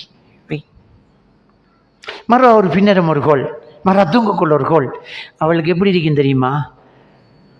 24 மணி நேரம் ஃபோன் தான் அவர் பேசிக்கிட்டு இருப்பார் என்னோடன்னு சொல்லுவாள். 24 மணி நேரமாக பேசினேன், கூட்டி கழித்து பார்த்தா 10 நிமிஷம் பேசியிருக்க மாட்டோம். இந்த பெட்டிஷ் இருக்குது தானே, பெட்டிஷ் கடையில் விற்பான், அதுக்கு பேர் இறைச்சி பெட்டிஷ். இறைச்சி ஆகிருக்காங்க. அந்த பெட்டிஷ் இப்படி கூறு அப்புறம் மாதிரி இருக்குமில்லா, பெட்டிஷுக்கு கீமா வச்சு போட்டு 2 துண்டு இறைச்சி எடுத்து இந்த மூலையில் ஒன்று இந்த மூலையில் ஒன்று சுற்றி போட்டு வச்சுருவான். முதல் கடிக்கு இறைச்சி வரும், புறம் ஒன்றும் பெறாது. கடைசி கடிக்க ஒரு இறைச்சி வரும். இப்போ இந்த மனசு சொல்லும், பா கடிக்க இறைச்சியானு சொல்லும். 2 துண்டு தான் வந்து இதை மட்டும் நடுவில் வச்சானண்டா, என்னடா பெட்டிச்சு இறைச்சி பெட்டிச்சண்டா ஒன்றையும் காணல அர்த்தம். அதை 2 தொங்கல்ல வச்சா சூப்பர்ன்றான். இந்த பொண்டாட்டிக்கிட்ட நீ மனுஷியால கணக்காக கதைக்க தேவையில்லை. அப்படி விடியக்குள்ள ஒரு தரம், அப்படி ஒரு மத்தியானம் ஒரு தரம், நைட்டு ஒரு தரம் அப்படி கேட்சி போட்டு போய் அங்கே சொல்லுவாள் மதினிக்கிட்ட, அவர் வாப்பா 24 மணி நேரம் போன்ல, இதில் என்ன பிரச்சனை, இதை கதைக்கிறதுக்கு என்ன போகிற, என்னத்தை கதைக்கிற, ஒன்றும் கதைக்க தேவையில்லை, என்ன செய்கிறான் நான் என்ன செய்கிறேன்னு சொல்லு, கதை முடிஞ்சு. எப்பயுமே நாங்கள் வெளியூருக்கு போய்த்தோம், வெளிநாட்டு போய்த்தோம், அல்லது வேறு பிஸியாக இருக்கோம், கடையில் நிற்க மாட்டா என்ற நிலவரத்தை என் வைஃபுக்கு சொல்லிக்கிறது. இன்றைக்கு காலையிலேருந்து ஒரு பிஸ்னஸ் நடக்கலை, இப்போ தான் ஒரு கஸ்டமர் வந்திருக்கார், துவா செய்தி இன்றைக்கி நல்ல பறக்கத்தாக இருக்கணும், அல்ஹம்துலில்லாஹ் அல்லாஹ் அவங்களுக்கு பறக்க செய்வான் நம்பால். சரி ஒரு கஸ்டமர் விருது வை, அவ்வளோ முடிஞ்சு. இதில் என்ன இருக்குது? அப்போ சில நேரம் அவள் பார்த்துக்கு இருப்பாள், ஃபோன் எடுக்கிற மாதிரி இல்லை, அவள் எடுப்பாள். என்ன கோல் எடுத்தேன்னு பாயாம, அஸ்ஸலாமு அலைக்கும் நான் எடுக்க நினைக்கேன், நீங்கள் எடுக்க இல்லைன்ற ஒரு ஐசி வச்சு விடு, கதை முடியும், தப்பிடும். ரசூலுல்லாஹி ஸல்லல்லாஹு அலைஹி வஸல்லம் வாங்க பள்ளியில் மல்யுத்தம் விளையாடிட்டு சஹாபாக்கள் பெருநாள் நாளையில் யுத்த பயிற்சி செஞ்சுக்கிட்டு இருக்கிறாங்க, மல்யுத்தம் விளையாடுறாங்க ஹபசிகள். ரசூலுல்லாஹ் சும்மா இருந்த ஆயிஷா நாயை வம்புக்கு கூப்பிட்றாங்க. ஆயிஷா சிவபி என்று கூப்பிட்றாங்க. மனைவிக்கு ஒரு பேர் வச்சுக்காங்க. பெண்களுக்கு அது பிடிக்கும். நீங்களா ஸ்டைலாக பொண்டாட்டிட்ட பேரை சுருக்கி கூப்பிட்டா, ஆயிஷாவை ஆயிஷ் என்றால் அது பிடிக்கும், ஃபாத்திமாவை ஃபாத்தி என்றால் பிடிக்கும். இல்லாட்டி நீங்கள் ஒரு பேர் என்று வைங்க, டார்லிங் என்று வைங்க, கருப்பி என்று வைங்க, அது ஸ்டைலாக இருக்கும். ரசூலுல்லாஹ் சிவப்பி என்று வச்சாங்க ஆயிஷா நாய்க்கு. அவங்க வந்தாங்க, விளையாட்டு போகுது பார்க்க போகிறையான்னு கேட்டாங்க. பார்க்க போகிறேன் நாங்கள். ரசூலுல்லாஹ் அப்படி கையை குத்திக்கிட்டாங்க நிலையில். எதுக்கு? ஒரு பெண்ணு மறைஞ்சி நிற்கணும். வெளியில் அதை இதை காட்ட கூட்டிக்கு போகிறதுக்கு இருக்கிற உடுப்பில் ஜன்னல் ஜாக்கெட்டு வச்ச உடுப்பெல்லாம் போட்டுக்கிட்டு ஊருக்கு புதுனம் காட்டிக்கிட்டு போகிறல, பொண்டாட்டி இன்னொருத்தன் பார்க்கறல, நீ தான் பார்க்குற. ஆயிஷா நாய் வந்து பார்த்தாங்க. எப்படி பார்த்தாங்கண்டா, ரசூலுல்லாஹ்வுக்கு பின்னுக்கு நின்று அவங்களோட இவங்களோட உடம்புல மறைச்சிக்கிட்டு இந்த தோளில் நாடியை வச்சு கன்னத்தை வச்சு பார்த்துக்கிட்டு இருந்தாங்க. அதுக்கு தோத ரசூலுல்லாஹ் கையை குத்திக்கு இருந்தாங்க. இப்போ நமக்கு பொண்டாட்டி வந்து இப்படி தள்ளி சனிய. ரசூலுல்லாஹ் என்ன மெயின்டைன் பண்ணுறாங்க? அவருக்கு தோதா கையை குத்திக்கிறாங்க. ஆயிஷா நாய் என்ன மெயின்டைன் பண்ணாங்க? கன்னத்தில் வச்சுக்கிட்டு நாடியை வச்சுக்கிட்டு பார்த்துக்கிட்டு இருக்காங்க. அப்புறம் ரசூலுல்லாஹ் கொஞ்ச நேரம் ஆயிஷா நாய் இல்லைண்டாங்க. இல்லைண்டாங்க. கொஞ்ச நேரம் கழிச்சு போதுமான்னு கேட்டாங்க. இல்லைண்டாங்க. மறுவா கொஞ்ச நேரம் கழிச்சு போதுமான்னு கேட்டாங்க. இல்லைண்டாங்க. ரசூலுல்லாஹ் கேட்குறத விட்டாங்க. ஆயிஷா நாய் பார்த்தா கேட்குற மாதிரி தெரியல, போதும் யார சொல்லலான்னாங்க. சரி என்னாங்க. பிறகு ஆயிஷா நாய் சொல்கிறாங்க, ரசூலுல்லாஹ் முதல் தடவை போதுமான்னு கேட்கக்குள்ள எனக்கு முழு திருப்தியாக தான் இருந்துச்சு, எனக்கு போதும். இப்போ நான் விளையாட்டை பார்க்கல, எங்கிட்ட வேறு எனக்கு எவ்வளவு நேரத்துக்கு இந்த கையை குத்திக்கிறிக்காரன்ட்டு பார்த்தேன். இது எல்லா பொம்பளைகள்டையும் பாரு, புருஷனை செக் பண்ணுறேன், எனக்காக எவ்வளவு நேரத்துக்கு இந்த கையை குத்திக்கிறிக்கார், இதைத்தான் நான் பார்த்தேன். பரவாயில்லையே, கொஞ்ச நேரம் இருந்தார். 2வது தடவை போதுமான்னு கேட்டார். இன்னும் கொஞ்சம் செக் பண்ணுவோம்ன்றோட்டு இல்லைண்டன். 3வது தடவை போதுமான்னு கேட்டார். இன்னும் கொஞ்சம் செக் பண்ணுவோம்ன்றோட்டு இல்லைண்டன். அப்புறம் கேட்குறதைய விட்டுட்டார். நான் போதும் என்று சொல்லிட்டேன், எனக்காக நபி இவ்வளவு நேரமும் கையை வச்சுக்கிட்டு இருப்பார் என்று ஆயிஷா நாய் சொல்கிறாங்க. அப்போ இந்த பெண்களுக்கு வயசு போனாலும் உங்களோட அன்பை சோதிச்சு பார்க்குறது தான் வேலையாக இருக்கு. என்னோட இறக்கமா என்ன கவனிச்சாரா, வழங்கிட்டா திடீரென்று கேட்பா, நேற்று என்ன கலர் சல்வார் போட்டுக்கிருந்த சொல்லுங்க பாப்பா. நம்மட ஆளுக்கு மறந்து வைத்திரும். இவர் தவறி ஒரு கலரை சொல்லிடுவார், மாறுவா 2 மாதம் ஆகும் கதைக்கிறதுக்கு. அதுக்காக கொஞ்சம் நினப்பு வச்சு கொள்ளணும். திடீரென்று கேட்பாள் என்ன கலர் சோட்டி நேற்று போட்டேன்ட்டு கொஞ்சம் கண் எறிஞ்சிக்கொள்ளணும், என்ன நடக்குதுன்னு எறிஞ்சிக்கணும். இல்லாட்டி கொஞ்சம் சமாளிக்க தெரிஞ்சுக்கணும். உண்ட அழகு உண்ட முகத்தை பார்த்தா உடுப்பா தெரியும். சந்திரனை பார்த்து போட்டு 6வது நட்சத்திரத்தை பார்ப்பாங்களா ரெண்டு சமாளிச்சு போட்டு எஸ்கேப் ஆகிரும். இல்லாட்டி மாட்டிட்டீங்க நீங்கள். அப்போ ஒரு ஹஸ்பண்டுக்கிட்ட மனைவி எப்பையும் எதிர்பார்க்கறது அன்பை. நீங்கள் பைக்கில் ஓடி போகல ரோட்டை பார்ப்பீங்க, பின்னுக்கு இருக்கிறவள் உங்களோட பைக்கில் கண்ணாடியை தான் பார்த்துக்கிறவாள், இவர் யாரை பார்த்துக்குவாராருன்ட்டு. ரோட்டால் ஒரு பொம்புல வரக்குள்ள நீங்கள் கண்ணை இப்படி இல்லைண்டா எல்லாரும் என்ன முதுகில் ஒரு கிள்ளி நேர பார்த்துக்கு போங்க. இது இருக்கு, அது அன்பால் வருது, அது அன்பால் வருது, வழங்கிட்டா. அதனால் ஹஸ்பண்ட் அண்ட் ஒய்ஃப்ங்கிறவங்க எத்தனை வயசானாலும் அந்த அன்பை விட்டு கொடுக்கக்கூடாது, விட்டு கொடுக்கவும் மாட்டீங்க. இன்னொரு முக்கியமான ஒரு விஷயம், பகடிக்கும் சபையில் பொண்டாட்டியை கிண்டல் பண்ணி பேசிடக்கூடாது, அவள்கிட்ட இருக்கிற குறைய சொல்லிடக்கூடாது. அதே மாதிரி பெண்களும் புருஷன்ற குறைய, புருஷன் இருக்கிற பிரச்சனையை ஒரு நாளும் சொல்லிடக்கூடாது, விளங்கிட்டா. சில நேரம் அன்றைக்கு சுபவுக்கு இவர் எழும்பில்ல விடிஞ்சுதான் தொழுதண்டு வச்சுக்கோங்களேன், எல்லா நாளுமா செய்கிறார் இல்லை, அப்படியே செஞ்சாலும் நீ அவருக்கிட்ட சொல்லணும், சுபவுக்கு நீங்கள் எழும்பணும், எவ்வளோ பெரிய பாவம் தெரியுமா என்று சொல்லணும். அதை விட்டு போட்டு அப்படி நானா தம்பியோட பேசிட்டு இருக்கக்குள்ள இவருக்கு ஆண்டவனே எல்லாம் தொழுவார், ஆனால் சிவவு தான் கொஞ்சம் 7 மணி ஆகுற என்ற மச்சானுக்கு என்று சின்ன செத்து பேத்துருவேன் அவன். இது ஜோக் இல்லை, குறைய சொல்லப்பட ஒரு நாள். நிறைய சொல்லுங்க, நிறைய சொல்லுங்க, குறைய சொல்லாங்க. பொண்டாட்டியை கிண்டல் பண்ணி ஆபோ உங்களோட ராத்தாவா அல்லா அப்படின்னு சொல்லிடக்கூடாது, கிண்டல் பண்ணக்கூடாது. மனைவியை கிண்டல் பண்ணாதீங்க, கணவனை கிண்டல் பண்ணாதீங்க, 4 பேருக்கிட்ட நக்கலாக பேசாதீங்க. அது அவளுக்கிட்ட பேசினாலே என்ன செய்யாது, பிடிக்காது. அதனால் இதை கொஞ்சம் மெயின்டைன் பண்ணணும். ஹஸ்பண்ட் அண்ட் ஒய்ஃபை இன்னொரு ஆளுக்கிட்ட விட்டு கொடுக்கக்கூடாது. அப்படிங்க சில நேரத்துக்குள்ள குடும்பத்தில் சில பிரச்சனைகள் வரும். அந்த பிரச்சனைகள் வரும்போது பொண்டாட்டியை நம்முட குடும்பத்தில் ஒரு முக்கியமான ஒரு ஆள், இப்போ உதாரணமாக பொண்டாட்டிக்கு எதிராக நம்மளோட ராத்தா கதைக்கான், வாயை வச்சு கிரிக்கப்படா சும்மா. ராத்தா கதைக்கா உங்களோட வைஃபுக்கு ராத்தா ஏசுறான், நீ ஒன்றும் தெரியாத அடியாமான்னு கொலை, இது ராத்தா இது பொண்டாட்டி, நான் எங்கால நிற்கிறேன்னு நின்றா உன்னை அடிக்கணும். உனக்கு பொண்டாட்டி தான் இப்போ முக்கியம், ராத்தா இல்லை, இதான் இருக்கிற பொண்டாட்டி தான். இப்போ ராத்தா கூட நீங்கள் உங்களோட வாயை அளந்து பேசுங்க, இது என் பொண்டாட்டி, போங்க நீங்கள் உள்ளுக்கு, நீ வா. இந்த ஒரு வார்த்தை நீங்கள் சொன்ன அவள் உங்களோட காலடியில் கிடப்பாள். அவள் கதைக்கு மட்டும் நீங்கள் வாயை வச்சுக்கு இருந்து ஒரு வீட்டை வந்து ராத்தா சார்பாக சொறி என்று சொன்னா எடுபடாது. என்ன சொறி, இப்போ வந்து இந்த வீட்டுக்குள்ள அவடத்தை சொல்லியிருக்கணும். அப்போ நீ என்ற கணவன், ஒரு ஹஸ்பண்ட், அந்த இடத்துல மானத்தை பாதுகாத்திருக்கணும். உம்மா கதைச்சாலும் பாப்பா கதைச்சாலும் ராத்தா கதைச்சாலும் உங்களுக்கு மரியாதை இருக்கு, மரியாதை நீங்கள் தவறாதீங்க. அன்புள்ள உம்மா இது என்ற பொண்டாட்டி, நீங்கள் கொஞ்சம் பேசாமல் இருங்க, நான் அதை பார்த்துக்கிறேன், நீங்கள் தயவு செஞ்சு வாயப்பத்துங்க, என் வைஃபுக்கு சொத்தரும் கதைக்க தேவையில்லை. இதை நீங்கள் சொல்லலல்லுவா, வாழ்க்கையில் நிம்மதி இருக்காது. அப்போ எப்போவுமே ஹஸ்பண்டை வைஃப் விட்டு கொடுக்கக்கூடாது, வைஃபை ஹஸ்பண்ட் விட்டு கொடுக்க. நம்மளோட மாப்பிள்ளைக்கு நம்மளோட குடும்பத்தில் கதைப்பாங்க. அப்போ நீங்கள் பெண்கள் வாயை வச்சு கிரிக்கப்படாது, அது எனக்கும் அவருக்கும் உள்ள பிரச்சனை, நாங்கள் பார்த்துக்கோ, நீ வாயை பொத்து, நீ மச்சானுக்கு கதைக்க உனக்கு தகுதி இல்லை, நானும் அவரும் பார்த்துக்குவோம். இதை நம்மளோட வைஃப் சொல்லலாட்டி நமக்கு சந்தோஷம் இருக்காது. எனவே அதான் அந்த வாழ்க்கை துணையா நம்ம எடுத்துக்கிட்டோம்டா, வாங்கின காரில் ஒரு கீறு பட்ட தாங்க மாட்டோம், வாங்கின மோட்டார் பைக்கில் ஒரு சுரிவட்டை கழுவுவோம், உடனே தொடச்சிடுவோம். அப்போ வாங்கின பொண்டாட்டி, அந்த பொண்டாட்டியில் ஒரு பிரச்சனை வந்தால் விடக்கூடாது, கணவனில் ஒரு பிரச்சனை வந்தால் விடக்கூடாது, அதை பாதுகாத்துட்டிக்கணும். நம்மளோட பிரச்சனை நமக்குள்ள, இன்னொரு ஆள் வந்த கதைக்கு இடம் தர மாட்டேன்.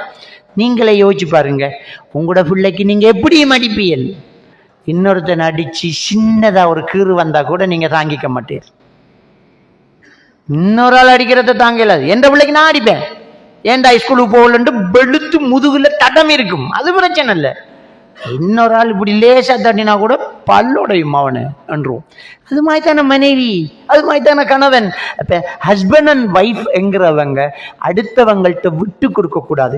நகைச்சுவை உணர்வாக இருக்கணும், அவங்கள வாழ்த்தி புகழணும், அவங்களோட தொடர்பில் இருக்கணும். நீங்கள் எந்த நாட்டில் எந்த பிஸியில் இருந்தாலும் நான் கடும் பிஸி பேசப்படுறல்ல என்ற ஒரு வார்த்தை சொல்லாதீங்க.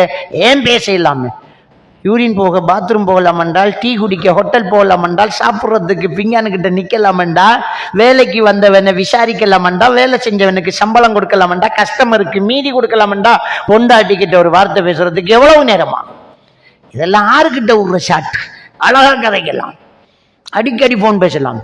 என்னம்மா செய்கிற, என்ன நடக்குது, என்ன செய்யுது, நீ எனக்கு தேவை, நான் உனக்கு தேவை. இதான் நாம லைஃப் பார்ட்னர்.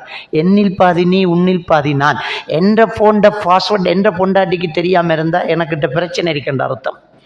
என்ற ஒய்ஃபோட பாஸ்வேர்ட் எனக்கு தெரியாமல் இருந்தால் அவகிட்ட பிரச்சனை இருக்கின்ற அர்த்தம். உடுப்பிலேயே நாம் ஒழிக்கிறது இல்லை, பாஸ்வேர்டில் எனதுக்கு ஒழிக்க. சிலரை ஃபோனும் கவுட்டுக்குள்ளானி இருக்கும், கம்பு கடும், பொண்டாட்டியே தொட விட மாட்டான்டா. Something wrong. உன்னுக்கிட்ட நேர்மை இருந்தால் எதுக்கு அதை ஒழிச்சு வைக்கிற? கூட அவளுக்கிட்ட அவுட் ஸ்பீக்கரை போட்டு பேசி பார்ப்போம். இன்றைக்கு பகலைக்கு வார ஃபோன் முழுக்க நான் அவுட் ஸ்பீக்கரில் போட்டு பேசுகிறேன், நீயும் அவுட் ஸ்பீக்கரில் போட்டு பேசுகிறேன்னு சொல்லி பாருங்க. ஆக்கள் எஸ்கேப். அவ்வளோ பிரச்சனை இருக்கு இந்த ஃபோனில். தயவு செஞ்சு நேர்மையாக இருக்கணும், அல்லாஹ்வை பயந்து நடக்கணும், மறுமைக்காக வாழணும், யாரும் விட்டு கொடுக்க. ஹஸ்பண்ட் அண்ட் ஒய்ஃப் வாழ்க்கைங்கிறது, கணவன் மனைவி வாழ்க்கைங்கிறது இந்த உலகத்திலே சிறந்த ஒரு இன்பம் இருக்குமா இருந்தால் தான். ரசூலுல்லாஹி ஸல்லல்லாஹு அலைஹி வஸல்லம் அவங்க சொல்கிறாங்க, இந்த உலகத்திலே எனக்கு பிடிச்சது பெண்ணும் அத்தரும் என்று தான் சொன்னாங்க. வேற எம்படி இருக்கு இந்த உலகத்தில்? மனைவியும் மனமும் சொல்லிட்டு சொன்னாங்க. ஆனால் என் கண் குளிர்ச்சி தொழுகையில் இருந்தாங்க. விளங்கிட்டா? அல்லாஹ்வோட நெருங்கிறது தான் தொழுகையில தான் கண் குளிர்ச்சி. இந்த உலகத்திலே இன்பமானது மனைவி கணவன் வாழ்க்கை தான், ஹஸ்பண்ட் அண்ட் ஒய்ஃப் வாழ்க்கை தான். இந்த இன்பம் தெரியாதவர்களும் அல்லது அவங்களுக்கு வாய்க்கல் என்ற கல்யாணத்தை இன்றடிக்கலாம், பொண்டாட்டி புருஷன் வாழ்க்கையை நக்கல் அடிக்கலாம். ஆனால் செடியாக அமைஞ்சவனுக்கு கல்யாணம் என்னன்னு கேட்டா, எப்படா பண்ண போகிற, சொர்க்கண்டா அப்படின்னு சொல்லிட்டு உண்மையிலே ஒரு மகிழ்ச்சியான ஒரு சந்தோஷமான ஒரு வாழ்க்கை தான் இந்த ஹஸ்பண்ட் அண்ட் ஒய்ஃப் வாழ்க்கை. ஏனெண்டா அழகான ஒரு பெயின் கில்லர் தான் இந்த கல்யாணம். இந்த உலகத்தில் ஏற்படுற பெயின் கில்லர் ஒன்று இருக்குமெண்டா அது இந்த கல்யாணம். இந்த கல்யாணத்தால் கஷ்டங்கள் தூசா பறக்கும், பிரச்சனைகள் பஞ்சு பறக்கும், நிம்மதியான வாழ்க்கை இருக்கும், தலை வைக்க நித்திர வெறும், வேறு எதுவுமே இல்லைங்கிறத நாங்கள் தெளிவாக புரிஞ்சு கொள்ளணும். எல்லாம் வல்ல அல்லாஹ் சுப்ஹானஹு வ தஆலா நம் அனைவரையும் ஈமானோடு வாழ வைத்து ஈமானோடு மரணிக்க செய்வானாக. வ ஆகிரு தஅவானா அனில் ஹம்துலில்லாஹி ரப்பில் ஆலமீன்.